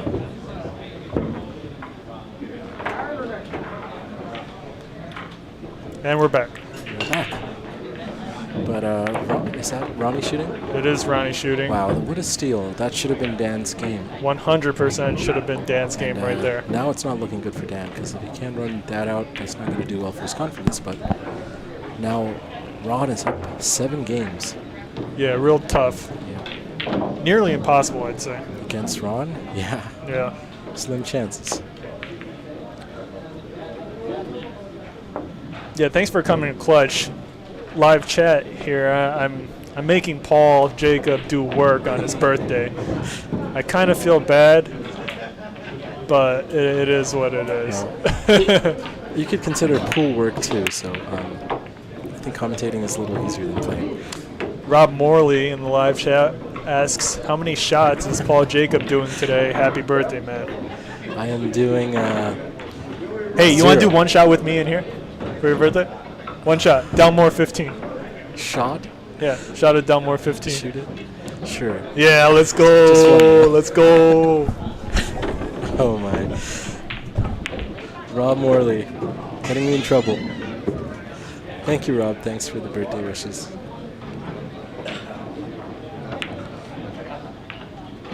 I definitely cannot do shots like Michael Lynn can. I'm very much a lightweight and not a frequent consumer of alcohol, so I tend to stay away from it. But thanks, Rob, for getting me in trouble. Can't say no to Mike on my birthday, right? Especially after he's putting me to work. So this is a bit of an interesting position. Dan is very close to that 2-ball. He might be able to cut it in, but he'll have to get the cue out of the way to avoid fouling. Shouldn't be an issue.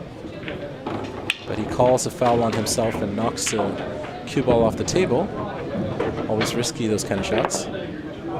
Dan certainly displaying a lot of frustration there, the way he just threw the ball on the table and threw it off to begin with.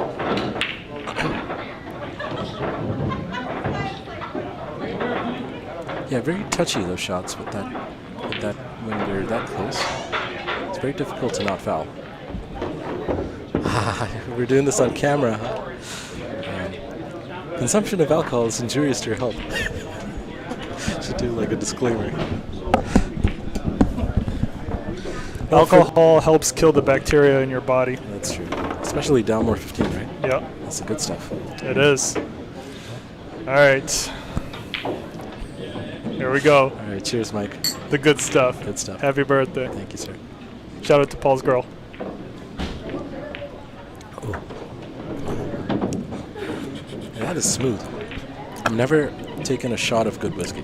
Ever. I've always sipped and enjoyed it, but today's a first. Yeah. Hopefully it'll last. I took 8 shots of good whiskey. Was it just 8? Yeah. You were trying to do 10, right? I was. Yeah.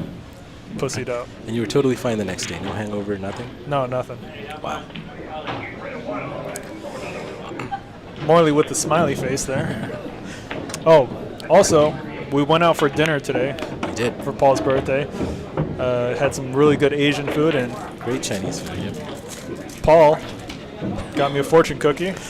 That's right. Let's read what it says. Let's see what Mike's fortune is. Better be good.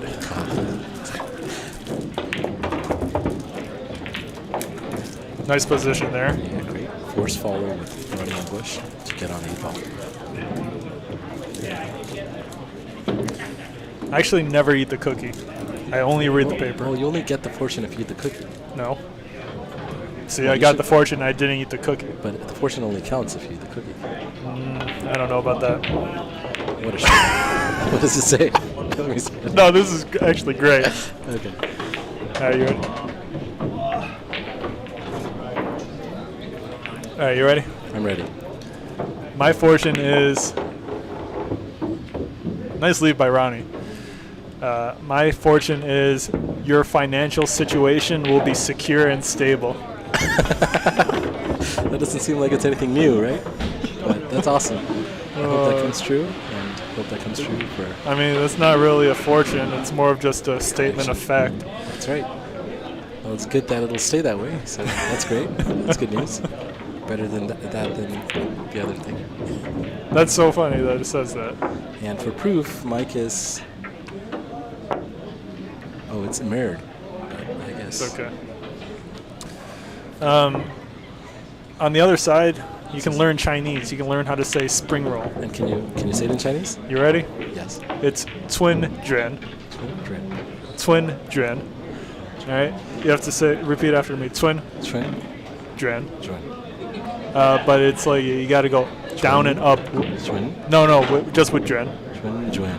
Twin is just one tone. Twin Twin juan. Juan. Juan. Juan. Twin.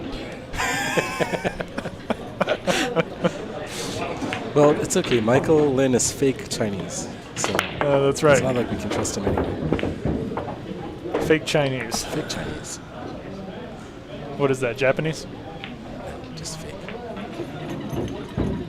Good break here by Ron CASANZIO with an automatic lead on the 2-ball. If he slow rolls this one in. That's right. Eric Downer in the live chat says, "Happy birthday, Paul." Thank you, Eric. Thank you for the wishes. Oh, Gaborian improvisation. You want to give that a try? No. I'm not mixing anything. Try it. I will be down tomorrow if I mix beer and scotch. No, you got to say his name. You couldn't say it last time. Right. Gaborian improvisation.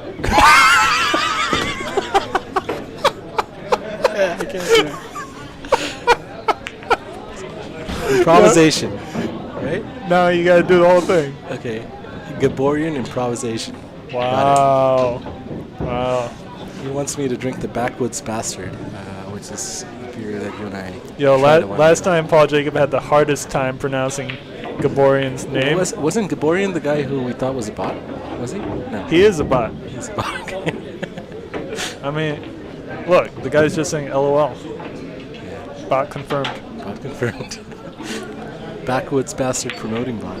Yeah. Alright. You think Ronnie's out here? Yeah, it's wide open. 8 balls, very convenient. There's a fly flying around the table for good luck. There were 2 earlier. This is It's pretty hot in here. reduction. Yeah, Ronnie's fairly straight. Should be able to do a soft screw. Oh, that's a 5, not the 7. Okay, got it. I thought that was a 7. Yeah, he should be going into the short rail and back down for the 6. No problem. He chooses to go to the 2 rail, which is even better. Wow, is it going to be 12-3 soon? Which is nuts. And actually, you know what's crazy is I think Dan Sharlow beat Ron CASANZIO last time 15-4. Right, it was a big margin. But Ronnie was not playing good that day. Right. Pretty badly. Was Dan just playing really badly, or was he in it? Was Ron just... Well, Ron doesn't give him any chances except for the one that you walked in on. Right.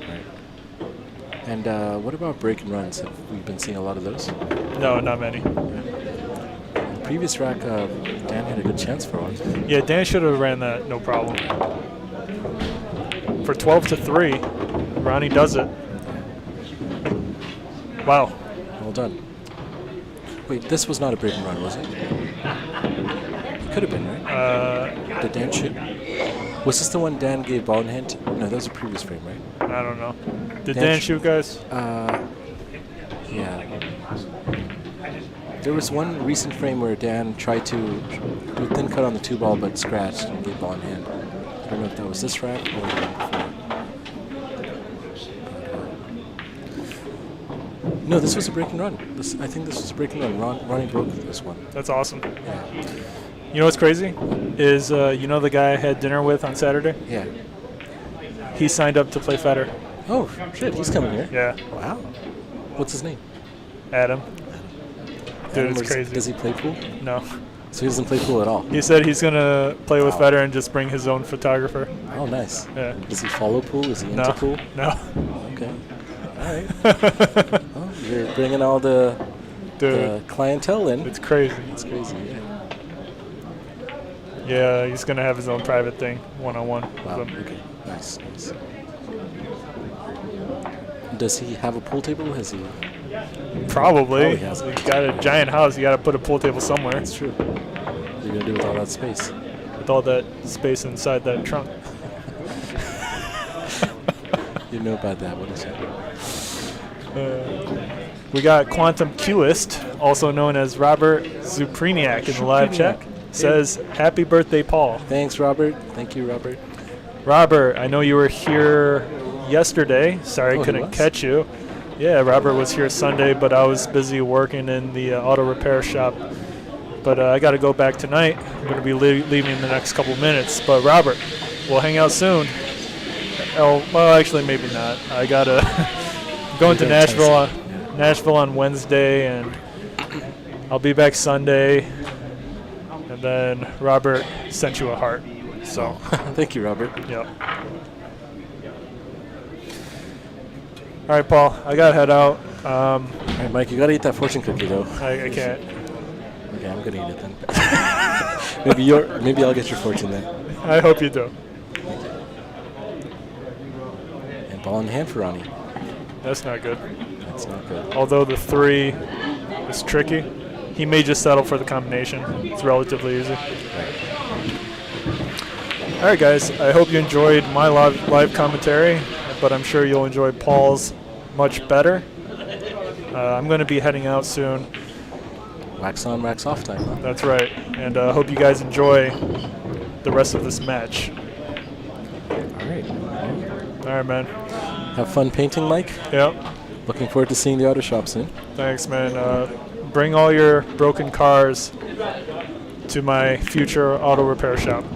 All right. And what's the name of your auto shop going to be? It's called Vex. Vex. And VEX. When are you planning to open? Hopefully within a month and a half. All right. And what part of Rochester is it? It's on Dewey Ave in Rochester, New York. Awesome. Yeah, a little bit of a ghetto surrounding area, but I'm going to single-handedly increase the value of surrounding properties with my business. Nice. Sweet. Eric Downer says, I would pay good money to see Ron break from the center and squat the rock in the center of the table. What do you mean squat the rack in the center? Squat the rock. I think that means... He wants to see Ronnie doing squats on the table? Maybe.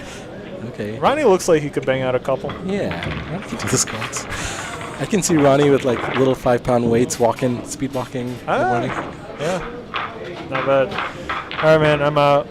Let me think if there's anything else.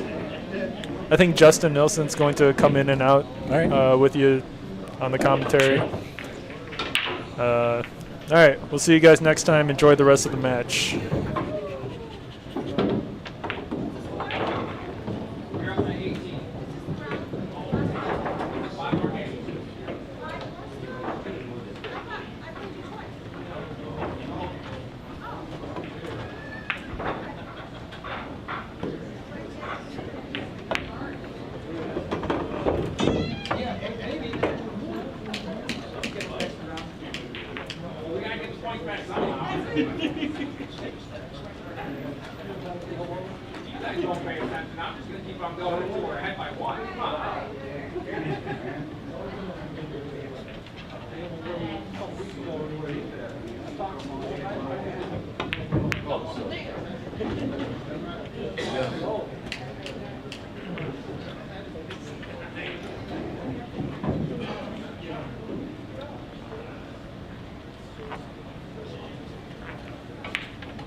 You want somebody to watch us, right?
Wow, we have Joe P in the chat. Thank you so much. I had no idea that the mic was muted. I think Mike must have muted it when he left and I didn't realize.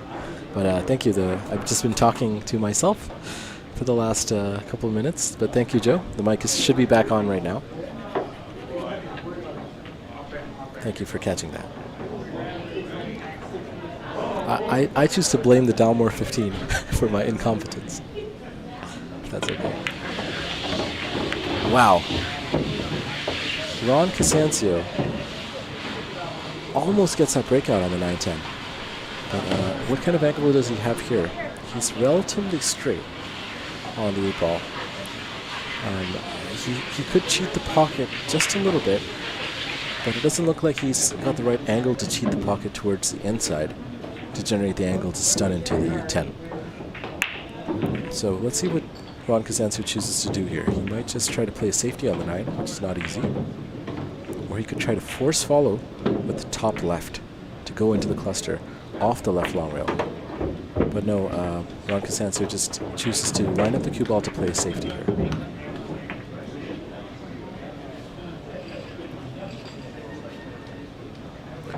This is a crucial shot for Ron CASANZIO. He's calling the bank on the 9 ball into the side pocket.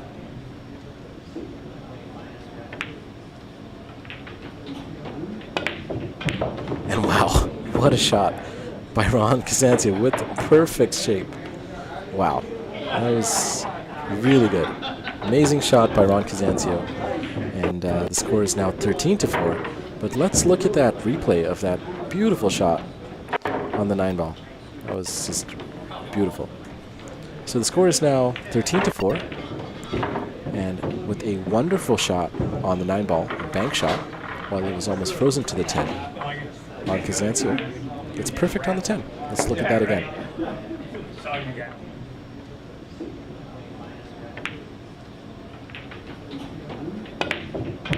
And wow, what a shot by Ron CASANZIO with perfect shape.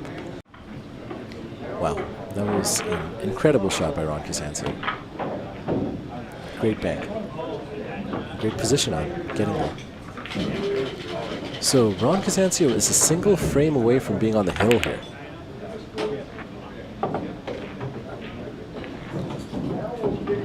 Will this be a 15-4 match?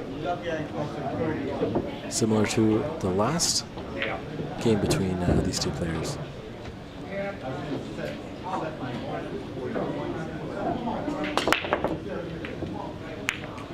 Looks like it might be a dry break here.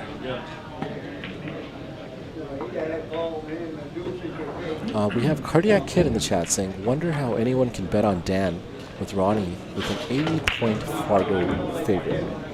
Well, Cardiac Kid, the last time Ron and Dan Sharlow played, I believe the score was 15-5 or something like that in favor of Dan Sharlow. So anything is possible. But yes, the odds are going to be in favor of Ron with his experience and just how he plays. But Dan is not a slouch. Dan can certainly play well and put pressure on. But with Ronnie, you have to play nearly perfect to have a chance, not make mistakes. And that was a really good shot by Dan Sharlow. He locks up the cue ball by the 2 ball. He cuts off the path to the 1 rail kick. I'm not sure if Ron CASANZIO will be able to kick at the left long rail with a lot of inside to pot the 1 ball, avoiding the 2 ball. That seems to be what he's going for. He's kicking this with a lot of inside and doesn't quite get it. So that would be ball in hand for Dan Sharlow. The layout, although it looks messy, the only real problem is that 7 ball. Playing on the 7 is the only tricky part of this frame, this rack. Other than the 7 ball, I don't really see any big issues.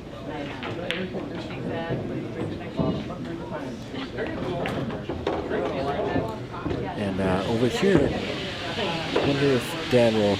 Well, Dan's pretty straight, so he's not going to be able to do any kind of breakout here. Yes, it looks like he's eyeing for one. He's trying to push the 7 out. What a shot by Dan. Really good attempt, but he has no reward. Pretty unlucky for the 7 to roll up to the 4 and tie it up. So it was a really clever attempt by Dan to solve the only problem on the frame, on the rack, in the layout, the 7 ball. But in doing so, he created another problem. In fact, a worse problem, because now the 4 is unplayable. Unpottable.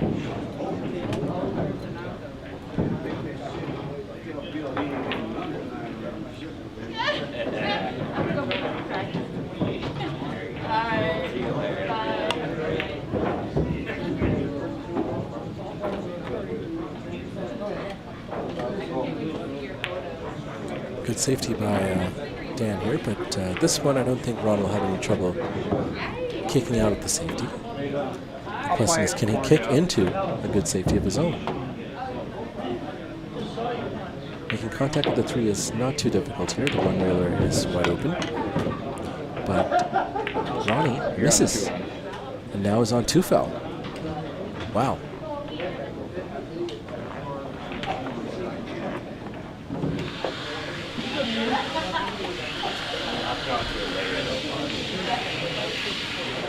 Dan is really considering that 3 foul here because the 4 is pretty much unputtable. He could play a good safety off the 4 if he can get the right angle to freeze the cue ball to the 7 and send the 4 elsewhere. So let's see if Dan chooses to play safety off the 3 or waits to play the 4, breaking it out and playing safe at the same time. Ron CASANZIO is on 2 foul.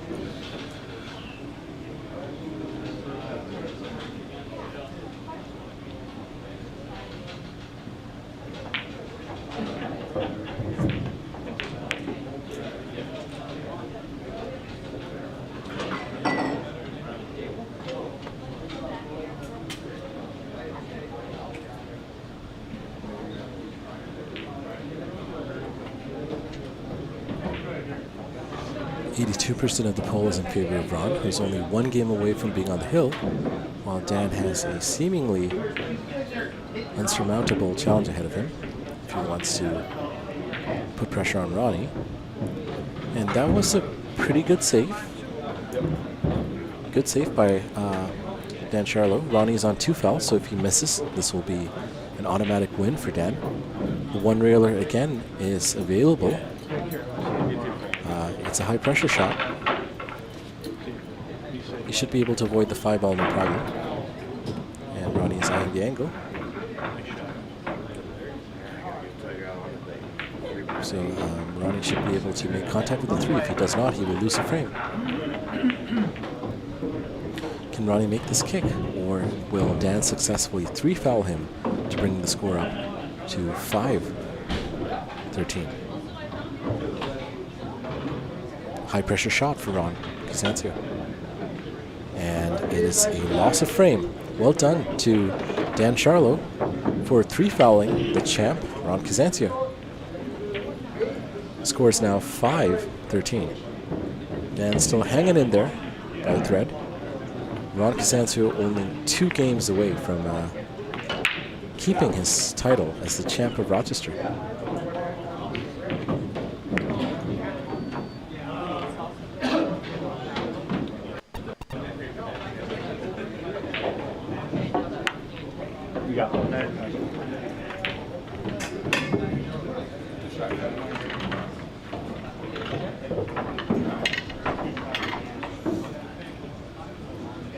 Just love how the gray, the sharp gray Simonis 860 cloth looks. It looks beautiful, very clean, and a good contrast from the blue that's on every other table. Dan almost scratches in the side pocket, but avoids that. But unfortunately, it is a dry break, and Ronnie can see the 1 ball to the right side pocket. Looks like the 1 will clear the 2 if he chooses to play it there, but position on the 2 is not easy.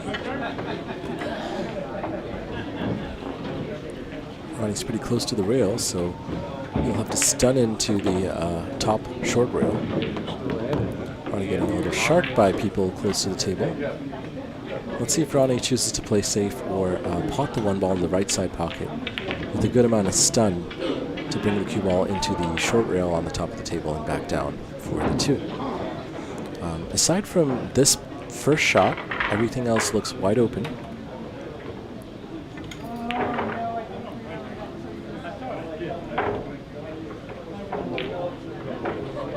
There are no real problems. 2 to the 3 is potentially, as long as you're relatively straight on the 2, you could play for the 3 in the bottom right corner pocket. But let's see what Ron does here. Wow. Ron caroms it off the 2 ball. But now he doesn't have a shot on the 2-ball, so that didn't work out for him. So Ronnie is calling the left side pocket here. He's going for a quite a kick here. A kick bank, if you will. Don't think he can see the 2-ball, so I think he's going to have to kick at this. And wow, he makes good contact. Doesn't quite get a safe. Cardiac Kid said, I'd play safe off the right side of the 1 and separate the 1 and 2 as far as possible. Well, that was an option, but Ronnie chose to go for the aggressive shot. He's up 13-5. He can afford to be aggressive. If he had gotten a better outcome, he could have stayed in. But Dan doesn't have an easy out here, with the first shot on the 2-ball being fairly difficult. And he pots it, but he gets snookered by the 5. Wonder if Dan will bring out his jump cue here. That's what he's going to do. Dan's a pretty good jumper. He just has to clear the 5-ball on this jump. Unfortunately, I think the players might be playing Joss rules, so that might mean that he has to jump at the full cue. So if they are playing by those rules, Dan may not bring out his jump cue and just kick at it. I know that Ronnie often plays Joss rules, which doesn't allow a shorter jump cue. And playing this jump with the full cue is not an easy task. So Dan Sharlow forced to kick at the 3-ball and calling the top left corner pocket.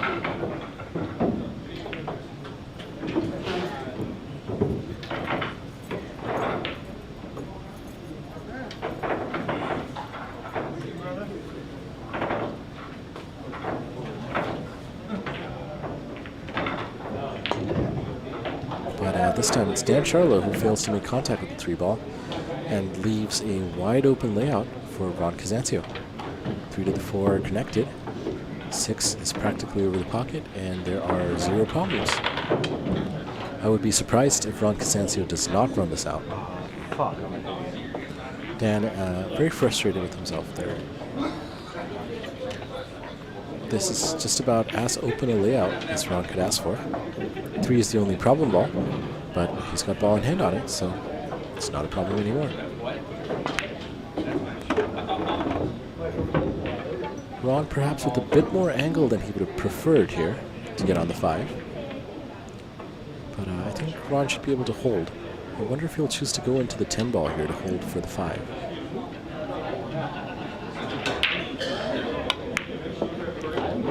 Ron's stroke is efficient, and he's able to hold for the 5 without any issues.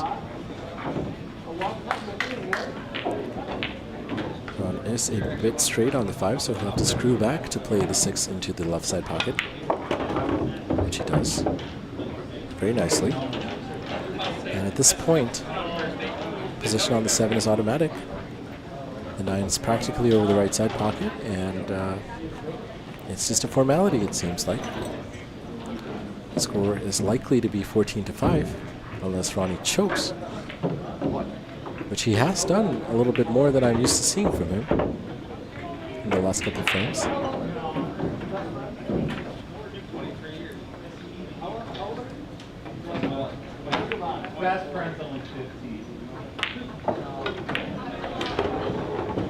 at that, just about perfect. Ronnie with a little angle, but he should be totally fine. He's got a natural position to just roll forward and be perfect on the 9 ball. Doesn't have to do too much with the cue ball, even though he has a slight cut here. He plays that again to perfection. Should be able to play just a stop shot with a little stun going towards the 10 ball. And he should be plumb perfect on the 10.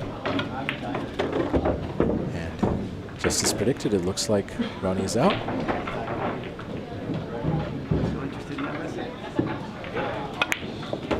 And the score is now 14-5. Champ Ron CASANZIO is on the hill.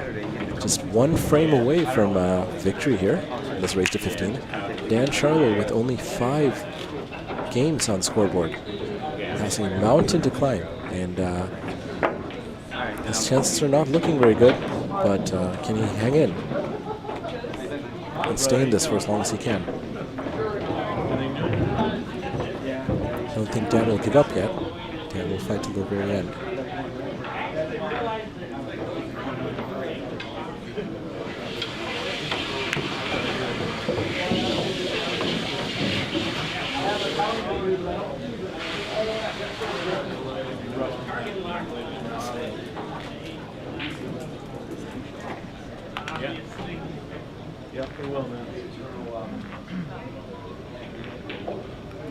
Ron CASANZIO choosing to break from the side rail.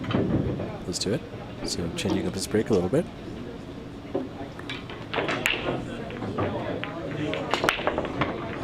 One ball flies into the side pocket, followed by the 3 ball. The 2 and the 4 are problematic. So it doesn't look like this will be a break and run to end. Ron will likely play a safety. Let's see what kind of safety he has available to him.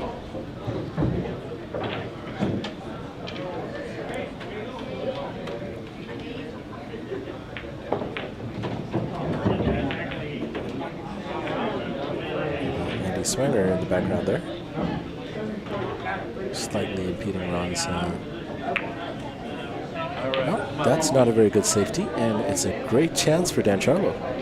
Just has to roll forward a little bit for perfect position for the 4 ball into the bottom right corner pocket.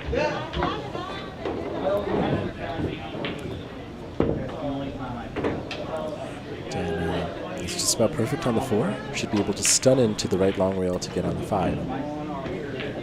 Everything looks pretty good. The only slightly challenging positional play here is getting on the 7, because the 8 and the 9 cut off the zone for the 7, making it a little narrower. Cardiac Kid says that is why he's a champion, 4 to 5. I'm imagining he's talking about Ron CASANZIO.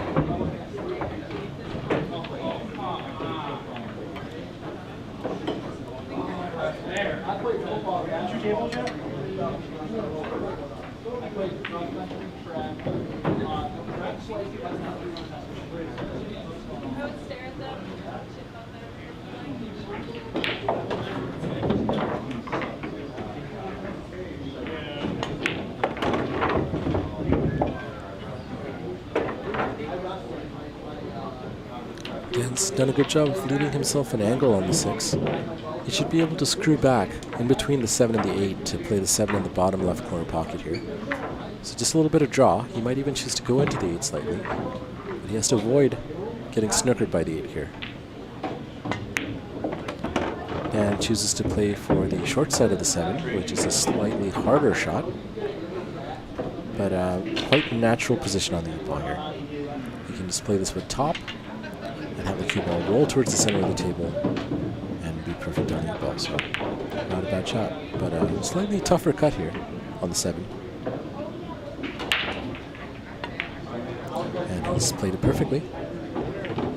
And Dan Sharlow, after that poor safety attempt by Ron CASANZIO, looks like he might be able to run this out and make it 6 to 14.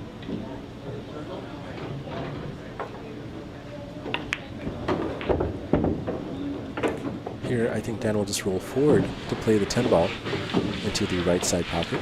Alternatively, he could screw back and play the 10 ball in the bottom right corner pocket. Both viable options. The follow is easier to control than the draw, but the draw has an easier shot.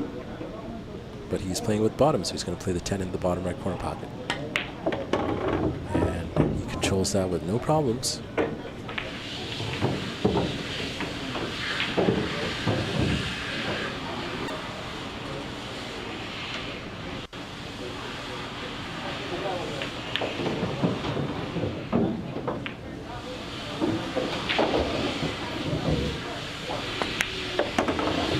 Really well done to Dan Sharlow.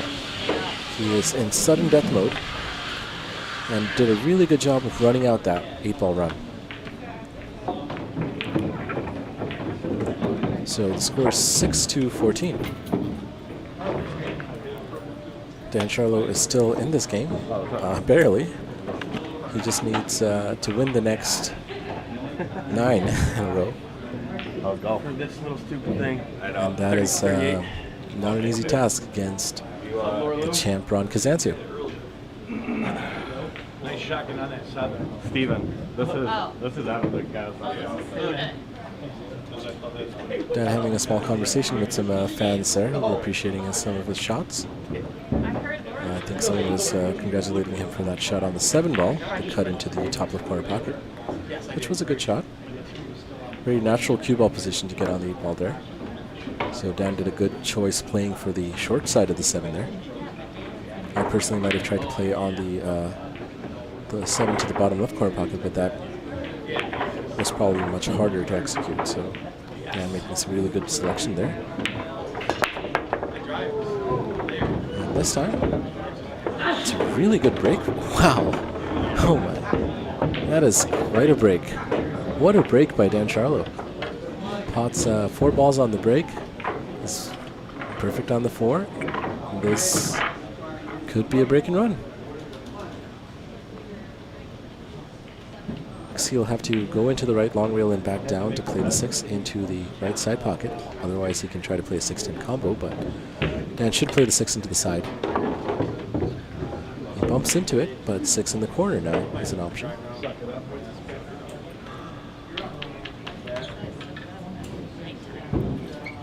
It's a little awkward, this angle. So Dan is looking at the 3-ball combination, the 7-8-9 next, by just stopping or doing a slight screw on the 6 ball.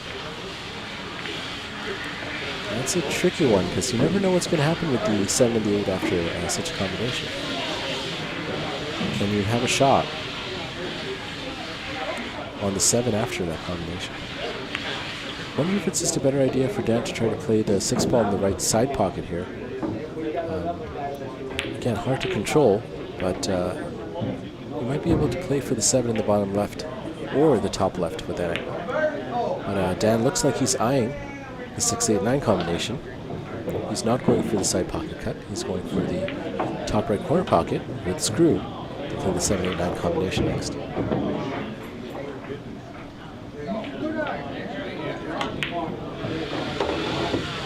And this is the key shot. Is he going to have a shot on the 7 after this combination? The combination itself is not incredibly difficult, but controlling the 7 and the cue ball.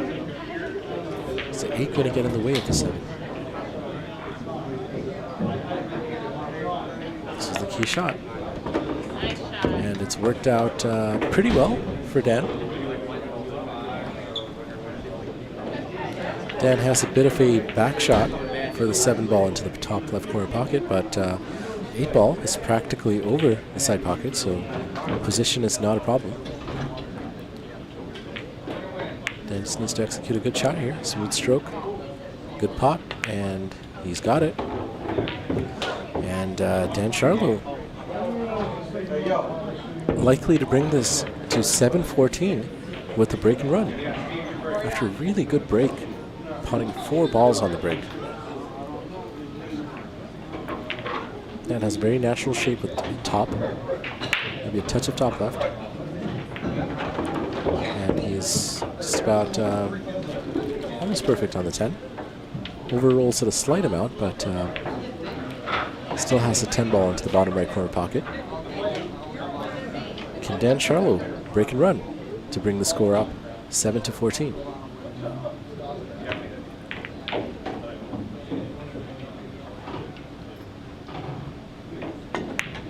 He certainly can. Really well done to Dan Sharlow. Well done. Very good break and run. Dan is hanging on by a thread, but he's not out of this fight. He's not giving up. And that shows that he's still focused and he's still shooting. So he's going to take any chance he can get. And if Dan can keep breaking like that, maybe he might have a chance. Because that was a wonderful break.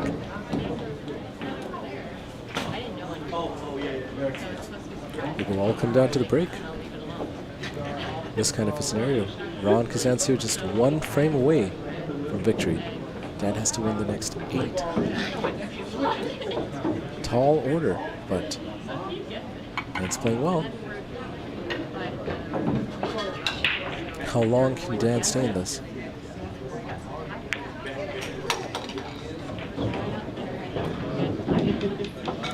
What is Dan's t-shirt? Interesting. Looks like some kind of extinct feathered creature. Very interesting. Dan Sharlow always has some interesting apparel choices. Is that a dodo? Doesn't quite look like one. Maybe a puffin. And it says fight or flight. Well, Dan has certainly activated his fight or flight response here, just being 1 frame away from losing. So it seems very obvious what he's chosen. He's chosen fight. And we saw that with his previous break and run. I'll bank it. Okay. Ron CASANZIO calls the bank on the 1 ball, the cross bank. Yep, looks like he can see enough of the 1 ball for the cross bank. Can he pot it?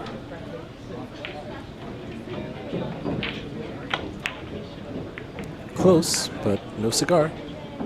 And the 1 ball floats over, well, and pots. Look at that cue ball, guys. Ron played that cue ball really well. Just about perfect on the 2, making Dan Sharlow's fight that much easier. Dan doesn't quite screw enough. He would have liked to screw back a bit more. Maybe a little lack of timing on that stroke there. But he should be okay. Dan should be able to go back and forth, left long rail to right long rail and back up to get on the 4 ball. But no, Dan does a really good job just holding, not needing to use both rails. Players seem to have adjusted pretty well to the fast cloth. We have Jake Jackson in the chat. Jake the Snake, one of our up-and-coming young players here, saying, just jumped in. Is Ronnie playing good? Well, Jake Jackson, what do you think? The score is 14-7. In fact, the score was 14-5 just recently. Dan Broken ran the last one and ran out the previous frame. So it looks like Dan Sharlow is playing well now, but Ronnie has been playing well. Ronnie had a unexpected few chokes in the last couple racks. I only popped into commentary around half an hour ago, so I am not certain how the quality of the game was before that. But I would certainly think Ronnie is playing well. But so is Dan at this moment. So can Dan stay alive and get a couple more frames?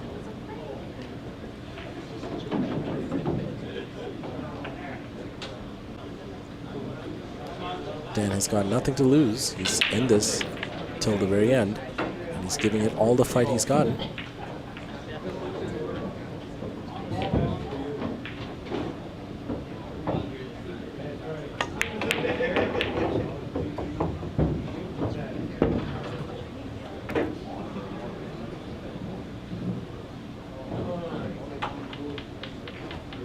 Over here, Dan doesn't have the ideal angle to hold for the 9 ball into the bottom right corner pocket.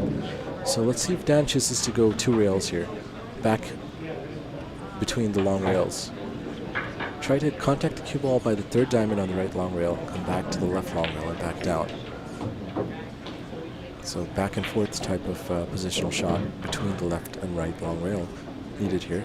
The pace has to be judged pretty well. And yeah, it looks just about perfect.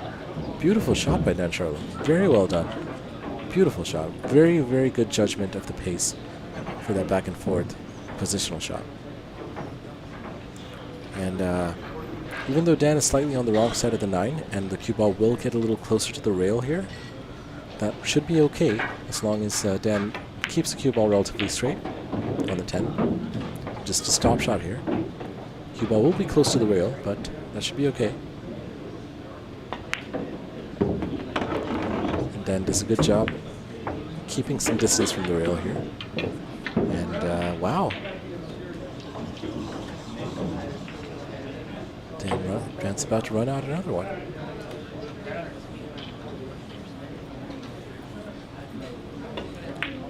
Excellent shooting by Dan Sharlow. The score is now 8-14. Dan playing near perfect here, recovering, and yeah, just running everything out. He just ran in the last frame. And this frame, Ronnie tried to bank the 1 ball, missed the bank, and Dan Sharlow ran everything else out. So we've had a run, a break and run, and now another run, full table run. Really well done to Dan Sharlow. He's hanging on there, playing really well. Ronnie so far hasn't got any chances. Dan has been punishing every miss and been dominating the table for the last 3 frames. Dan had a wonderful break in the previous frame, the frame before this one. And he potted 4 balls on the break and broke and ran. Can he get another really good break in? But this time, the layout is not looking very favorable for Dan. This is a tough rack to run. If he gets on the short side of the 4 and the 3, well, I don't know what's going on here.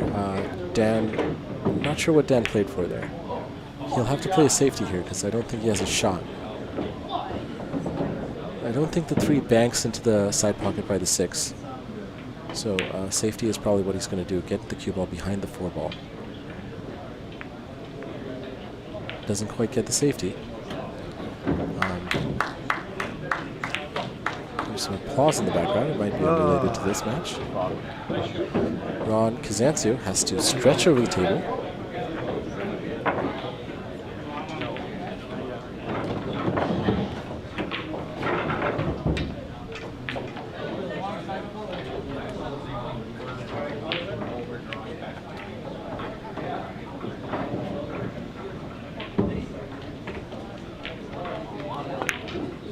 Ron does a really good job precisely stunning into the rail with just the right pace, so he still has a fairly easy shot on the 4 ball.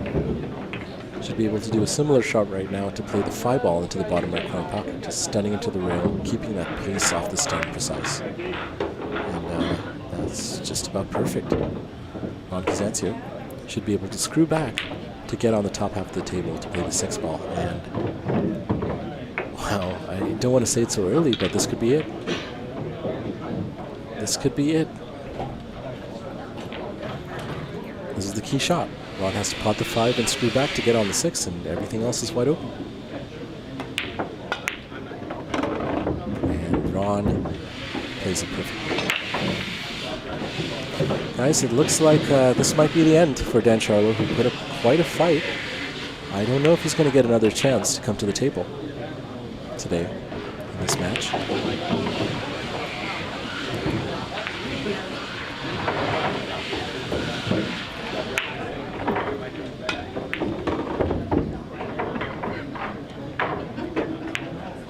Ron's a little awkward as far as the angle goes here. Bit on the wrong side of the 7 to play the 8 ball into the bottom left corner pocket. So Ron is going to have to go 2 rails here to get on the 8 ball.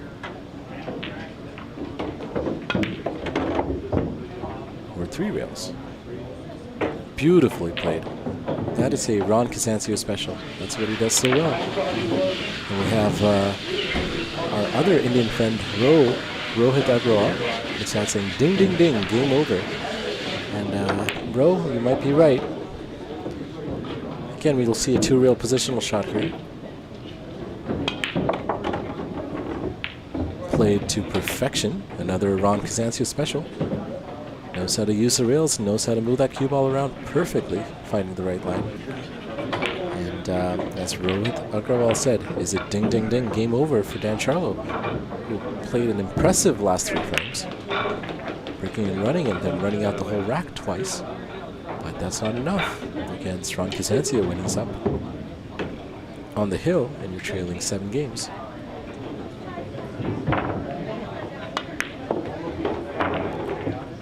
And wow. And looks like it might all be over soon. Ron CASANZIO, 1 ball away from retaining his title as the champ of Rochester. And he does it.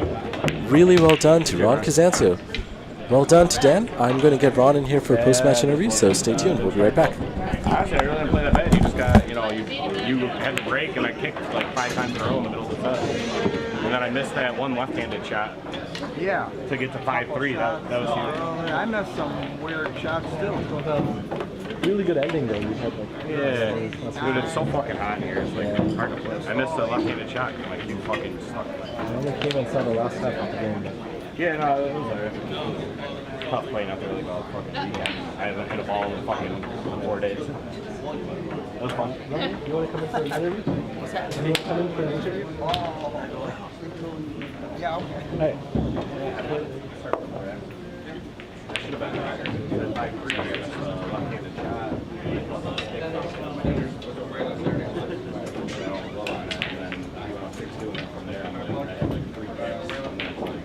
Even if I did get the kick, there's some sort of ball line.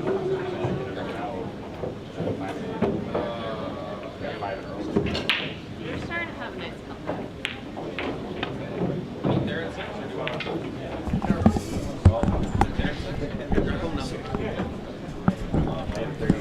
All right, guys, we will be joined momentarily by the champ of Rochester, CASANZIO, who retains his title of the number 1, or the champ of Rochester. He'll be in here shortly for a post-match interview. So if you guys have any questions for Ronnie or anything to say to him, just put it in the chat and I'll let him know. He's just packing up his stuff, but he should be in here momentarily.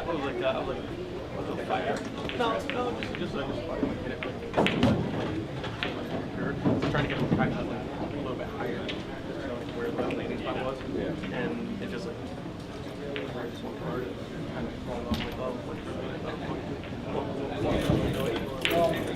I don't.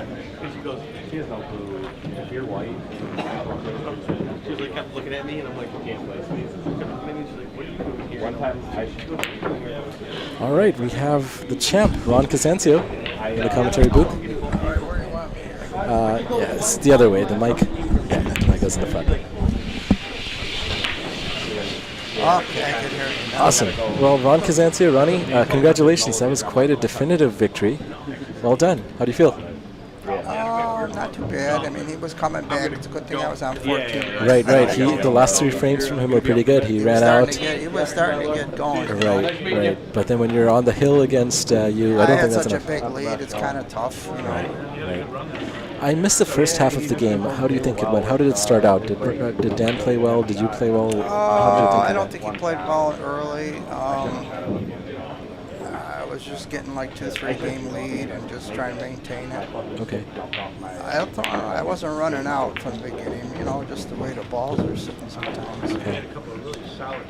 And I ran out a few times, but then he started making some errors, and then I got the big lead. I went to like 9. Yeah. You know, to go to 10. Right. That time, you know, you're up by 7 games. Right. So it doesn't really kind of I punish don't yourself. like it, you know, 'cause I know what I did. Right. You know, but it's a good thing I got a big lead, and then from there, And then the only other one I went to 14. And I figured he was all over from there. But, Right. yeah, he made a little spurt. Yeah, he hung in there and brought it up to 8, Well, right? sometimes when the guy gets a big lead, the other guy, the pressure's all off. Right, and just he try to do what starts you can. You know, he starts to stroke better in better position. So I think Absolutely. that's what happened. Yeah, well, really well done. How do you feel like you played today overall? Are you happy with how you I'm played never today? happy the way I play. I'm never happy. What are you still working on these days after? Are there things that you still try to focus on? Well, the break. The very break? important, you know. I was breaking from the sides. Okay. I'm having trouble when I break from the middle. I'll tell you, but he was hitting them very good. Right. He was breaking very. Yeah, I saw some really good breaks from He him. was controlling the cue ball, hitting it nice and hard. Right. I seem to be. I always broke better from the sides. I mean, even Okay. before they went to the box, when I played 9 ball, I was really dangerous. You know, I could string a lot of racks from the corners. Right. But, once we went to the box, it seems like I've always had problems. Right. What Whether about the to 10-ball play break? 9 ball or 10 ball. Right. But you didn't play from the box today, did you? No, No, when we okay. played 10 ball, you could break from Anywhere, right, in the kitchen, okay. Got it. Is there anyone you're looking forward to play from either Rochester or from Buffalo or from anyone else? Whoever wants to play, you know, I got to keep sharp for the tournaments. In fact, I think the first Josh stop is here. Yeah, in September, right? Yeah. And what about Fedor, of course, coming to Rochester in August? Are you going to be there for that? Oh, I think I'll come and see him. Yeah. Would you want to play Fedor? If he wants to play me, I'll play him. Awesome. Well, that'll be so. That'll be a treat to watch. Yeah. Well, that's me. No, I watched him play. You know, he's excellent cue ball. Right. Plays like a machine. Yeah. Nice rhythm. I mean, he's very good player. Right. Well, he's like one of the top. He's one of the best players in the world. Right? Right, for sure. He's probably arguably the best 9-ball player in the And world. that's the cue ball. You know, a guy who controls the cue ball is probably the better player. Whoever's got the best cue ball. That's right. I mean, you can't miss. You know. Right. But after that, once you pocket balls, it's the cue ball. Right. It can get you in trouble. Have you fully adjusted to the new clock in the table with the new gray 860? Everything's fine? The more I play on it, the better I get. Right.